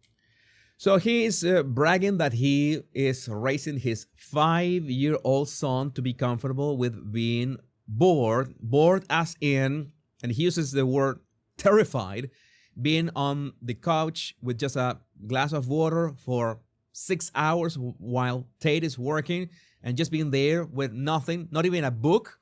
By the way, Tate said at some point that books were overrated, that you should learn from life directly. That is the kind of insanity that we're talking about. And again, I haven't spoken about this. This is what all this crazy, super, ultra feminist world, ultra woke world has pushed forward. The backlash was a few years ago. I mean, I think that this has been like a sunset by now. All this red pill, because the story of him treating his kid like this, we have two options. The two options is, the first option is, he actually did that, or he actually does that, and that is child abuse. Or the other option is, he doesn't do that, and he's saying that only to brag for his audience, because his audience, we have to have this stoic or, I don't know, alpha chat energy. And the alpha chat energy is nurtured from a very young age. And this is how you have to treat your sons for, I don't know, you think you're some kind of Spartan or something because of, you could at least give the boy a Dostoevsky book. If you want actually, that would be fair. If you want to actually torture the kid, you give him a James Joyce book, but that is against the Geneva Convention. That is actually way too much. But again, this is either child abuse or just posturing. In either way, you're watching somebody bragging about that in front of a camera for an audience, for a captured audience, the same that Candace Owens has a captured audience. It's the same way that Andrew Tate has a captured audience. And you remember that Candace Owens interviewed Andrew Tate at some point. And that's why I reminded you that Benny Johnson, a very, let's say, prominent influencer in the conservative in the United States, with 2 daughters, he interviewed Andrew Tate and was happy to have Andrew Tate in his show. And you remember that when he had Andrew Tate, Alina Habba also was so giddy with Andrew Tate until she found out about all the accusations, and then she backpedaled. Everybody's backpedaling at some point. But then I want to tell you about my experience with the War Room and what I think all this. This is basically, many things, of course. So many Andrew Tate fans are gonna tell me, but he hasn't been convicted of anything, and that is true. He has not been convicted of anything. There are accusations out there, but I think that common sense, when you see the way that somebody talks and the arguments that they have, like this argument, okay, this is him talking like this, okay? You don't need this kind of people to be convicted of anything to know this is not somebody that I want to listen to. And I have to say that I listened to Andrew Tate back in 2020. I did not know about all those accusations. That's on me, of course. That is me not doing due diligence. I think that there were not that many accusations back then, but I don't want to put any responsibility out of myself, because I'm responsible of my acts. And I joined the War Room, Andrew Tate's War Room, in 2020. And it was basically a contest of who was posturing the most. It was this club on how to, do the things that they knew how to do, including but not limited to the PhD program. That was the pimping house degree. It was basically the Romeo method of seducing women to do what you want. And yeah, that's why it's so difficult to prove that he did anything to these women. But again, that is another story. The story is that I was on a very low point in my life. Maybe I will tell you at some point my own story, in the sense of a problem in terms of a father figure. All right, and myself, I have problems with that. I have issues with that. And of course, those issues and issues in terms of my personal life and professional life at that point led me to, okay, I'm going to try this, so let's see if I can get something out of this. Was basically nothing. I got nothing out of that. I did get some dudes from that group trying to sell me things. So that was like an overhyped Herbalife circle. So that was it. So yes, again, it was not the best experience. It was not a bad experience, because it was like a lukewarm experience. I don't know, maybe your mileage may vary, but when you see that this is his arguments about people, and this is the people that he hangs out with, and this is the dudes who hang out with, don't get me started with what these guys say online, then you know what you're dealing with. And the saddest part The saddest part, there are a lot of people who have understood that as everything, this is a grift. Again, this is a grift. How does this grift work? You identify an archetype that is maybe not being served in the collective of some group, right? Some massive group. In this case, young men. And young men have this empty archetype that is not being served. You become that archetype. You make sure to become that persona and bring that persona to the masses. So you fulfill that need for those masses to, well, have a figure. So Candace Owens does that. Andrew Tate does that. That is something that you actually do to have a following. The problem is that once you get involved in that archetype, you cannot get out of that archetype because you already belong to that archetype, and the audience that you capture that audience because of the archetype that you were embodying. You understand that? That's why it's so difficult for Candace Owens to backtrack on some stuff. That's why I find it lame that Andrew Tate is releasing some kind of announcement that he had nothing to do with Kanye West's song "Hi Hitler" playing on that disco that plays against his alpha chat archetype. What happened there? I don't know. Maybe he got the call from the Jews. I don't know, but I needed to talk about this. This is the problem. And again, I fell for it in 2020. That can happen. This is a problem when you have a lot of people, a massive amount of people. It could be young, it could be old, it could be men, women. It doesn't matter, who have this unfulfilled need for a figure to follow. And when that figure, somebody assumes the form of that figure, that someone is going to have a lot of audience. But at the same time, will be tied to that audience like a ball and chain. So maybe is it worth it in the end? I don't know. But that's one word that I don't know, that I respect a lot. That is karma. I could be Christian, I could be Catholic, but I believe in karma as well. I'm really eclectic, and I don't know. I think eclectic is not the word. Maybe I take what I know that works from different religions, and I think that karma is an actual thing, and the debt that you're accruing in terms of karma, that is not worth it.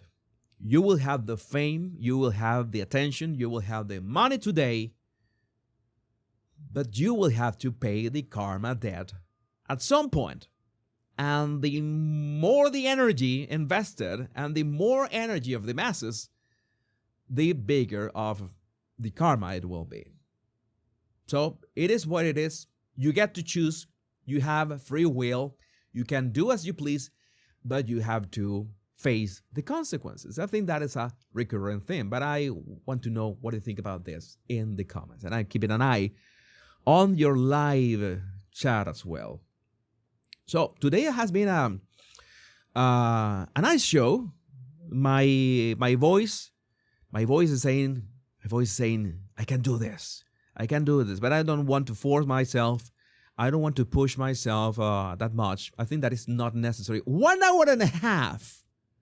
Oh my God, I can do 2 hours today very easily. We have 2 hours. We have content for 2 hours. What do you do? We should go for 2 hours. You go for 2 hours. What do? We should do this.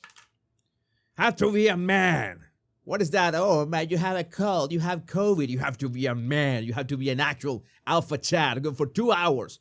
What 2 hours? You have to go for 3 hours, 5 hours. I still regret that in the night of the elections of 2024, I did not go for the 12-hour live stream. I failed. I live streamed for 9 hours. That was lame. I was weak, feeble, as Margaret Thatcher would say. Weak. We need to push ourselves harder all the time. Doesn't matter. Just go for it. We have to do that again and again. You know who does things over and over again? You know who pushes herself over and over again and tries over and over again to appease the masses is the Montecito Duchess, the Duchess of Sausages. We need to talk about Meghan just for a second before we move on to two topics that I want to address. But first, we need to address about Meghan, that she released this video that people were criticizing for being some, I don't know, some kind of off the rails with happiness. And how dare Meghan be happy? Thanks to Nancy Sidley for this. Shout out to Sidley twins. I don't know if Meghan posted this on her, I think it was her Instagram account. But she wants us to believe, first and foremost, you remember, when we analyze videos, what's the first question that I tell you that you have to ask? Maybe let's play Blue's Clues right now while you're watching this. While we're watching this thing that is happening here, let's play Blue's Clues. I want to know what is the first question that we should ask when we are analyzing a video. I've told you this many times. I'm going to give you 10 or 20 seconds while we watch this, whatever is happening here to happen, and rewind. What is the first thing? Have 10 seconds in the comments. Who says that the first? You're going to say that the first. Very important. Any video you watch, any video you stumble upon, what is the first question? Wait for you. Okay. Nobody answered the question. I'm going to say that. You have to pay attention. You have to know or realize. Oh, yeah, I know that Denise, you nailed it. Who is behind the camera? Who is behind the camera? I knew. Who took the picture? As Margie says. Also, J.E. May, who is behind the camera? I always tell you this. This is important. Who is behind the camera? You know how many times you see this TikTok or Instagram reels of people, doing crazy stuff in front of the camera, and you realize that it's all them, like, and it's sad, right? You can imagine that the person had a camera to point at themselves to do whatever they wanted to do because they had to record that for the masses. I don't know. They are moments for selfies, of course. You can take selfies with your loved ones when you're on a trip, but other times that it can be a bit awkward. But in this case, who is behind the camera? According to the Montecito duo themselves, this was Lily who was behind the camera, and I don't believe that for two reasons. The first reason, I have a flimsy, let's say, argument towards this, in which the camera is way too, stable for a kid to be holding it. I mean, a kid is going to be jiggling, laughing, maybe jumping, moving back and forth. The camera is going to move, but you might say that the camera has some kind of stabilization. And this camera, every mobile phone camera right now, has stabilization features. But not to this extent, not to the extent that you're going to have a kid and have such a stable take of what is going on. The second reason, which is much more, it's much more, let's say, stable or secure. I'm surest that this was not taken by Lily, is the angle. The camera is at chest level with Harry, almost at shoulder level with Meghan. You see this? I'm gonna try to take a couple steps back, theoretically, and you see the horizon, where they are in that horizon, the approximate distance. I can see this. Yeah, whoever took that at the height of Harry's shoulders, more or less. Harry's midsection, Meghan's shoulders. So was Lily like this?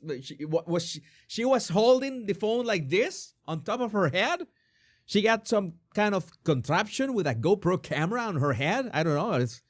Is that also child abuse? I don't know, but again, and people are saying that this is shouldn't be accepted. This embrace. That's another thing that people are saying that, this shouldn't be happening.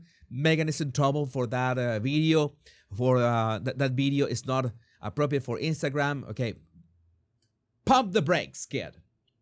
Pump the brakes, kid. Again, we could say a lot of things, and one of the things I'm gonna try to fast forward here. I'm not going to defend Meghan or any or of the sort. Okay, people are getting all riled up because of this. I'm gonna move the cursor.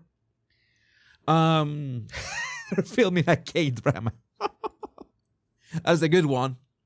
That's a good one, Lisa. Very good one. People are up in arms because of this.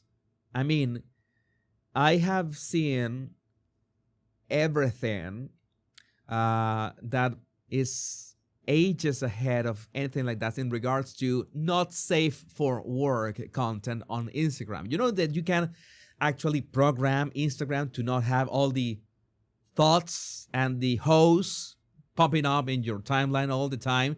Just make sure that, I don't want to watch any of this.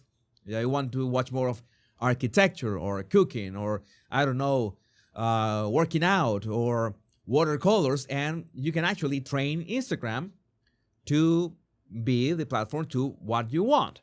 But every once in a while, it reminds you, I don't know, maybe Instagram knows that I'm a man. And I like, of course, the whole fun bags that we were discussing earlier. And every once in a while, it tries to remind you, hey, you know what? We also have ladies in scantily clad ladies with fun bags. And you might be interested in it as well. And yes, it also ads that are completely, absolutely not safe for work. So Instagram, Meta has realized that that is an actual thing. And they have no shame in allowing, say that advertisers to push that on people. So that's something that is actually happening on Instagram. I should make an episode about that because they are realizing that actually drives people to the platform.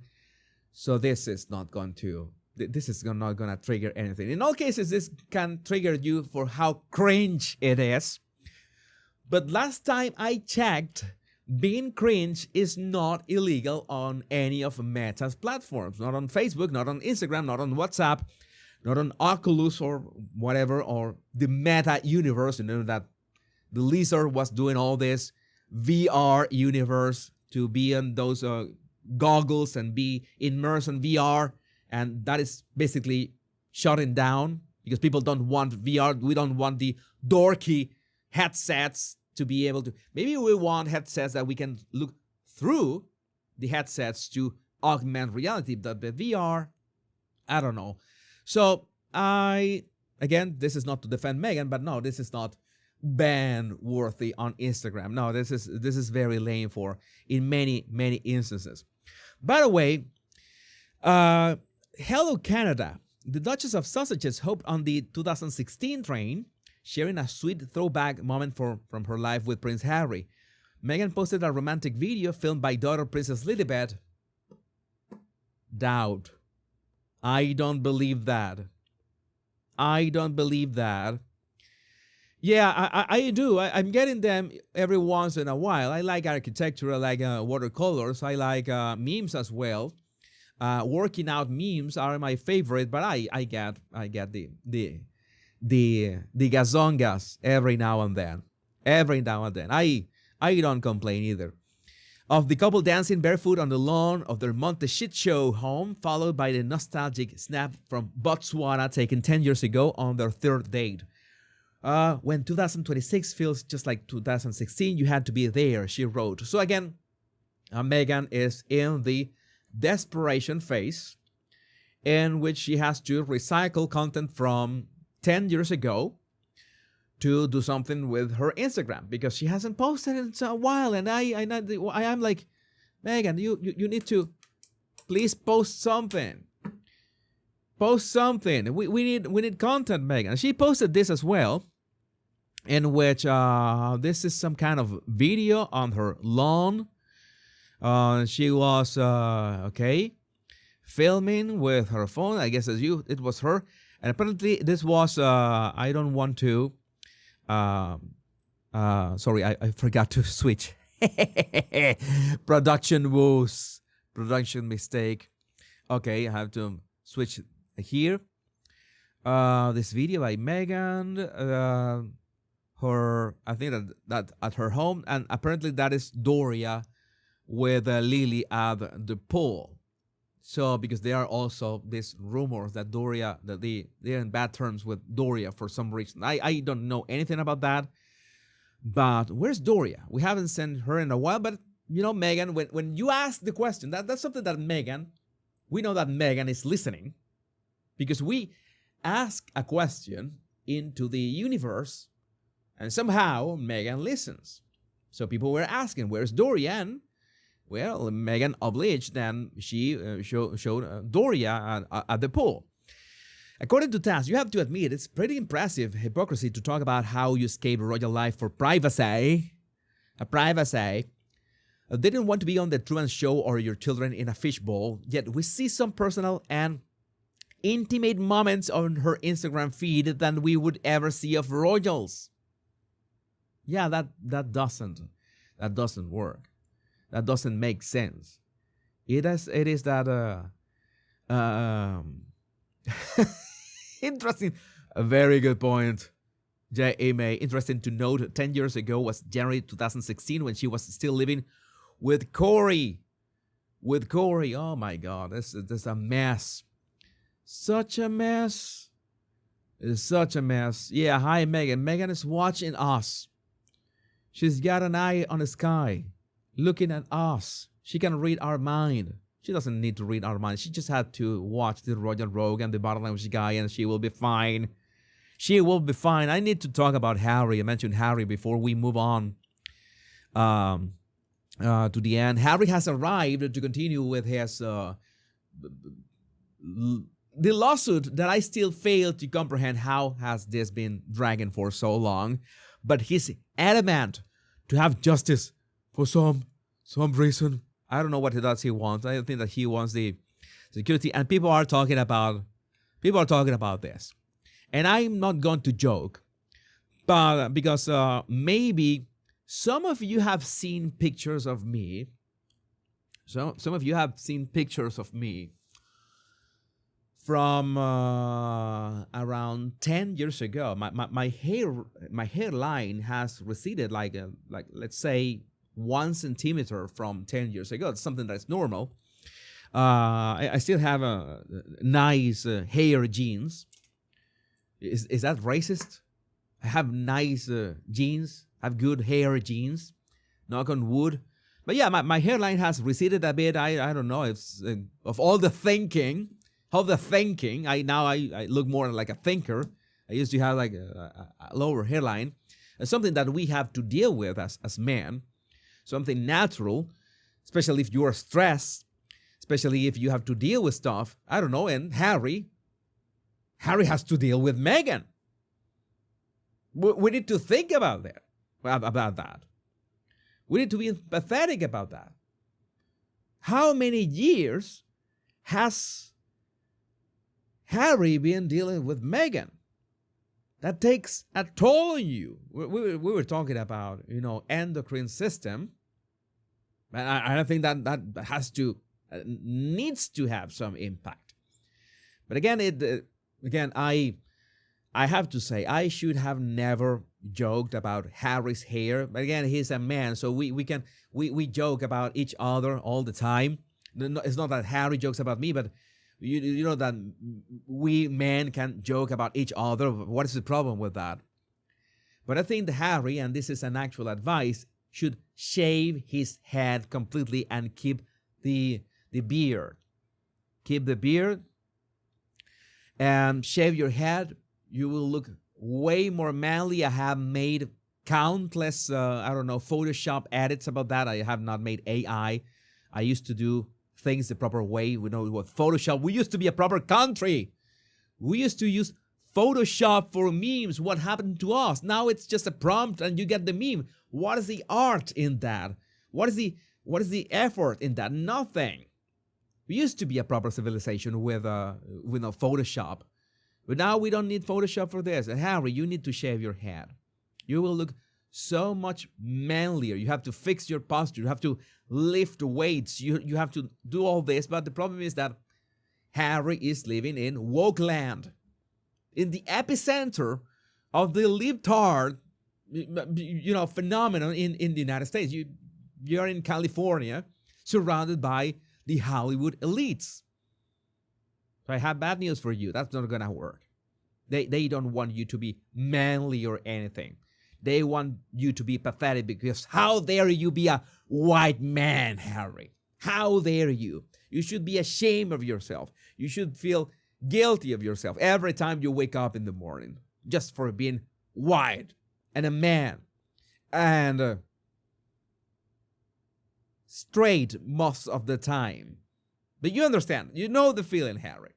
That is something we need to talk about. I'm sure that you will have a great take on in the comments of this, and also keep an eye on your live chat. And just a reminder that this shows, all the topics of this shows, all the topics of this live shows, I will make sure to cut them, maybe immediately. I have time right now. Cut them and distribute them on the particular channels where they are going to go. The Royal Rogue, the Power Pundit, all my channels.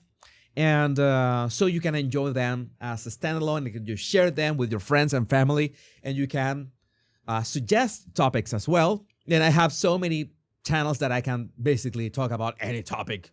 And well, I can just throw in there. But your support is great. Just like and subscribe. You will have also links in the description of this video if you want to support my channel by becoming a member, or buying my merch, or buying my book. Remember that I have a book on Amazon, Body Language in 40 Days. I should have an ending monologue. I want to have a monologue as well and talk about things that we need to address. Maybe we can address the topic about body language. But if you want to know, if you want to have my full, complete guide on body language, this is the one. The link is in the description of this video. How to control your body language, how to read other people's body language, and how to be magnetic, how to have a magnetic personality, because everybody wants to be magnetic. Maybe we can talk about that right now, but I want to read your... Where's my glasses? I said, why everything's so blurry? Fun fact, I use my glasses because this is a way that I can read the screens that are right by my side. These screens that you see, this is the only way that I can read them properly. Because I most of the time, I don't need glasses to see far away. I can see from far away. I don't need this glasses. But if I do this, I will have a headache like in a quarter of an hour. We read the super chats, would also help. Christine 9974, Don Lemon wants to be the news and not reporting it. You nailed it. You nailed it, Christine. Very good. I'm stealing it for future use. And Margie sent a super sticker as well, a sparkling diamond. Thank you, Margie. Thank you as well. Remember that you can also simply go to the donation link in the description of this video if you want to support my channel. And we need to talk, let's talk about magnetism as well. Talk about magnetism, because everybody, you want to be magnetic. How many of you want to be magnetic? I'm just going to mention one more thing before we go to the ending monologue. I want to have a monologue in every show. I've noticed that you like the rambling. We could organize the rambling. Let's see. Oh, I need to, let's see, where am I? Okay, I need to address this, because it's something that I want to address before having a monologue. There's 2 orcas in France, and up till now, they were basically left for death. And I think that was horrible. One thing that I want to tell you is that I have visited zoos in the past, and I have visited parks that have marine life, but in so many ways, this is something that shouldn't be happening. We shouldn't be visiting. We shouldn't be giving money to this basically jails for these majestic animals that should be in the wild. The final 2 orcas in captivity in France could be destined to perish due to governmental inaction regarding their deserted marine park, activists have warned. They have been more than 200 days after the park closed. And there are good news, and it seems that I just confirmed them, that France has officially approved the transfer of orcas, Wiki, and Keijo to the Whale Sanctuary Project in Nova Scotia in Canada. The problem is that they're still trying to, well, fix everything, get everything sorted out, and they will not be transferred until summer of this year. So these orcas are essentially gonna spend 1 year alone after the rest of their family died. They only have each other. The tanks are rotting. They are basically swimming in this filthy water, and they still have to wait until summer for this. This is not the kind of topics that I usually cover, but I saw this, and I said I have to at least mention this. It's great that they are going to be moved. That this shouldn't have been. This should have not happened in the first place. So this is something that I needed to, let's say, ask you. Do not support this kind of parks. Do not support. I mean, there are types of reservoirs or sanctuaries. That's one thing. But you need to know that these wild animals cannot spend their lives in. They say that at least when they go to Canada, they will finally, for the first time in their lives, be able to swim deep into the ocean. Because I don't know how it's going to work out, but it's going to work out some way. But imagine being your whole life like in jail. You're in jail. This magnificent creatures. This was from December. Corey Feldman, remember Corey Feldman? Corey Feldman was also concerned about this. Earth Day, France's last 2 captive orcas, Wiki and Keijo, are trapped in unsafe, deteriorating marine land tanks. This was from December 2nd, and again, this had been going since summer of 2025. Why isn't this more urgent? This was from November. Breaking: trespassers endanger themselves and killer whales at shutdown park. This video was posted on TikTok 5 days ago, showing trespassers breaking into marine land, Antibes, and petting Wiki and Keijo, which is incredibly concerning. I mean, this is heartbreaking. This is horrific. Abandoned zoo closed down, leaving 2 orcas to rot to death. Wiki and her son Keijo are the last orcas living in France and have been left in deteriorating conditions since Marineland Antibes closed to the public in January 2025.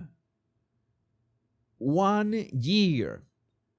Save stranded orca whales, Wiki and Keijo abandoned in Marineland in France. Please, this is the kind of things that we should be chimping out, because this is literal torture. We are watching animals being literal torture. For what? For entertainment? That this shouldn't be happening. Shouldn't be happening. So I wanted to you to be aware of this.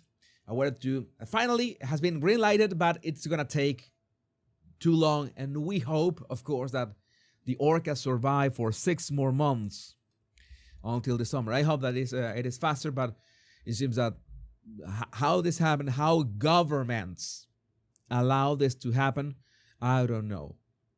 Yeah, it should be doing something. I want to talk about magnetism. I want to have this monologue about magnetism and why magnetism is so important. Maybe you have wanted in your life to have a invisible life. Maybe you are not interested in attracting too much attention. Maybe you are happy with being a wallflower, and I was happy with being a wallflower for the longest time. Look at me now. I'm talking in front of a camera too. To millions every month. So much for being a wallflower, but that is important. Why is it that important? Magnetism is not something that, are you telling me that I should manipulate people in terms of attention like all these influencers do? I should open an Instagram and begin, trying to make this about me? No.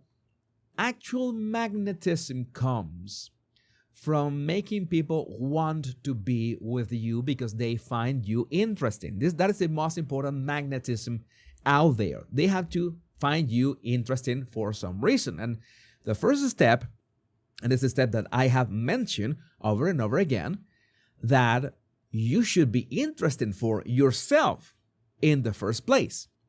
And we sometimes don't do that. We sometimes have our life, we go through our lives with dreams and goals and expectations that are borrowed from other people, that are not ours. Expectations from our parents, goals from our friends, dreams from people that don't even know that we exist. And that is the first step. We need to be aware of what do we truly want from life. What do we truly want? How do we want to live? That is important. That is the first step that many people are not clear about that. And that's why I tell you that's so important to go for my video on values. You go on my Body Language Guide channel and look for values and principles, and you will find my video on values and principles to be able to know yourself and what you truly want. Once you know what you truly want, that is the biggest step that any person can make can take in their whole life. Because you say, it's great that my parents wanted this for themselves, but I want something different for me. It's great that my friends want something for themselves, but I want something different for me. It's great that, these influencers or my boss or the neighbor, they want different things. I want everybody to get what they want. But first, we need to know what we want. And once you know what you want to do something about it, because you instantly, just for the reason that you have chosen and realized what you truly want in life, okay, you become the first part of magnetic. You become different. You have a different spark in your eye. You have a different way of speaking and a different demeanor, because you have realized, okay, maybe you are a bit crazy because, okay, this is going to be the hard part. You're going to be unique in terms of other people. And maybe you don't want that. You don't want to stand out. You don't want to do something different. You want to, oh my God, you are afraid. Maybe you are shy. That I can understand that. I have been shy all my life. I have to fight against that every single day. But bear with me. You can be shy and at the same time have an interesting life and make yourself interesting. You just attract people naturally. You don't want people, you don't want to force people. You don't want to, as we were talking, have this fake persona online so you attract the people to the fake persona because they will be attracted to the fake persona, not you. The real you is the one that you have to find, and we have in that search for ourselves throughout our lives. That's something that is not going to stop because at the same time we are changing. Say it every year, every month sometimes. We are not the same person that we were 10 years ago. And that's the first step. And the first step is realizing that we have a gift. Some kind of gift. It doesn't matter if you think it's a small gift. I thought myself, for the longest time, I'm going to tell you about myself.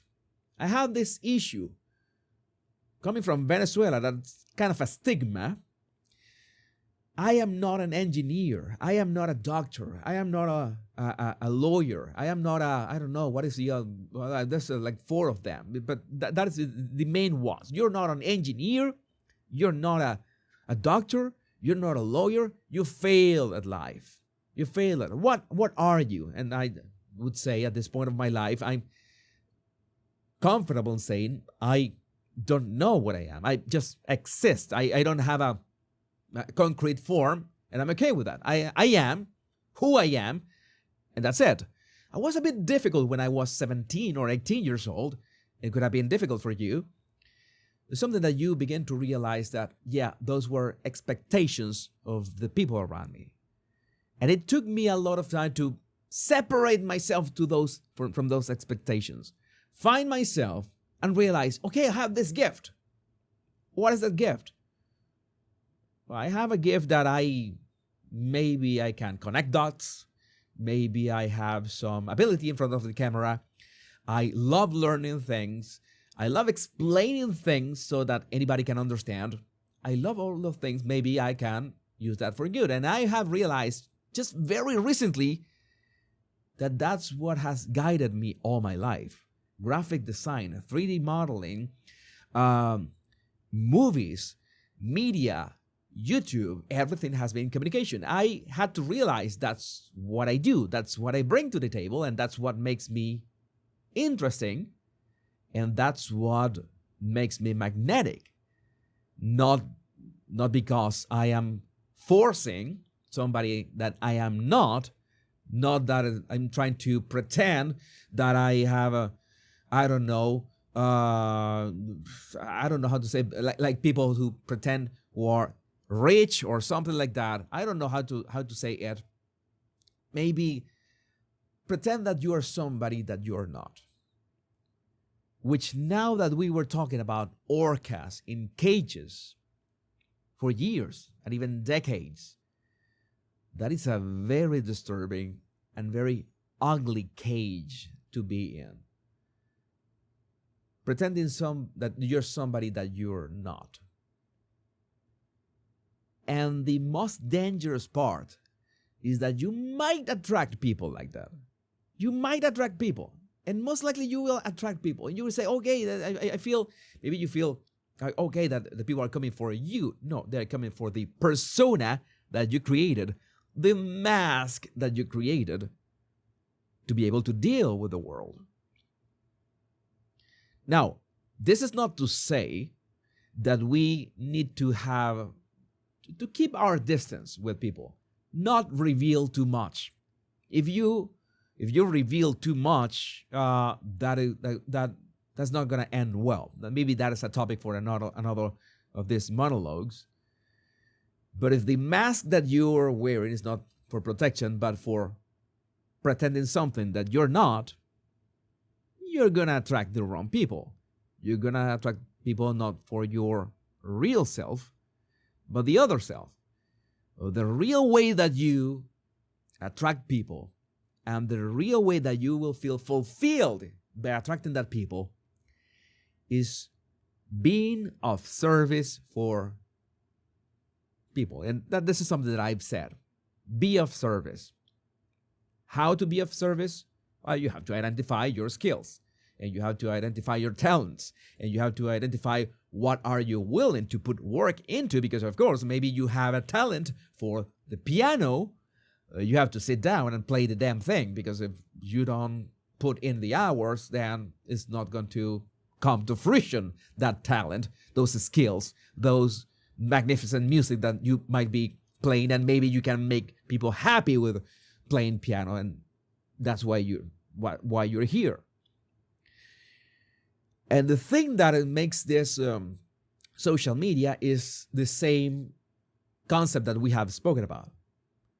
You can go to a convenience store, you can go to a to a store and buy a hammer and use it for carpentry or to attack people. You can use any sort of a tool for good and for bad. And right now we have social media that can be used for a lot of good things. And maybe, just maybe, you begin, logging on in your journey and discovering yourself and trying to share what you're going through or how you are leveling up, and other people will see, oh, I'm doing that as well. There's something that could work, because as I have mentioned many times, that's something, one of the few positive things about social media.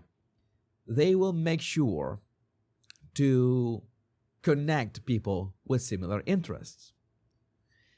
And that is the reason why we are together today.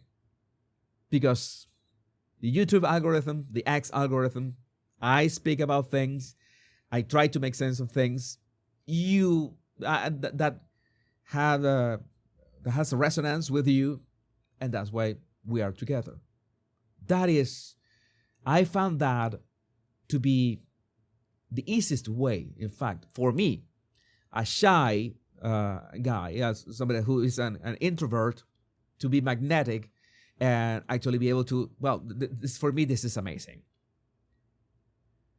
And I want that for you.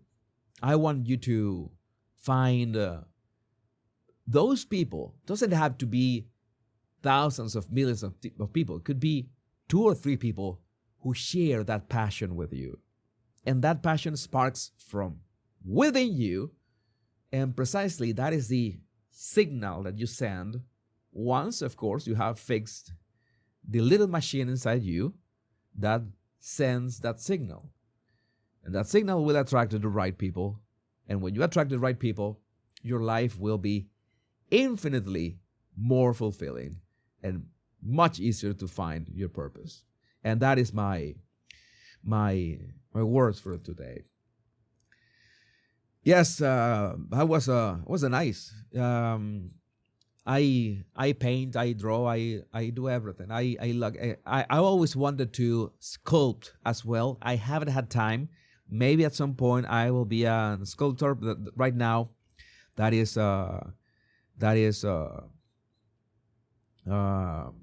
let's say paused. But this has been an amazing live stream. Really amazing live stream. How many times? Oh my God, 2 hours and more than 2 hours. What is this? What is this? What is this? Oh, you were talking to CW. CW also paints. You were talking. The question was not for me, but I was getting myself into the conversation. I was getting myself into the conversation. That's why members only lives are so fun. Margie, that is a problem. I want to mention something, a problem that happened with the members' content. If you become a member on YouTube, I thank you for being a member and supporting my channel. The problem with the members is that YouTube began pushing the members' content on the home page, which was, I don't know if they still doing that, but that was actually harming our channel. So if anybody with a membership, so I had to make some changes. make some changes. Jesus is definitely motivated to help humanity, from teaching us to discern body language to making different identities. Yeah, Gertrude. That's one thing that I said when Scott Adams died. Scott Adams asked us to pay it forward. I think this is the way that I can pay it forward. The way that I make these shows, the way that I make these videos, the way that I'm going to do things from now on. I'm really thankful for you supporting me, and I want to stream in every single platform possible, and I will make sure to stream in every single platform. Right now we are on YouTube, on Rumble, and on X, and maybe we will have more platforms this very week. Let me get that sorted out. My voice held for more than 2 hours. I'm pleased because this was basically the best live stream. This was hands down the best live stream I've ever made. Okay, this not bragging or anything. I think that I have the bragging rights, but it was just awesome. I being able to interact with you was everything. But I think that I need you already noticed that I need to rest my voice. Thanks. It is your mom. I will. My body language buddies. My name is Jesus Enrique Rosas. I'm the body language guy. And until we meet on another video, another live, remember the most important words: much love and bliss. What is it? What is the first word? Be safe. No, I said something before be safe, right? I said something before be safe. I just forgot. My voice is cracking. Take care. Be safe. I love every single one of you. Bye-bye.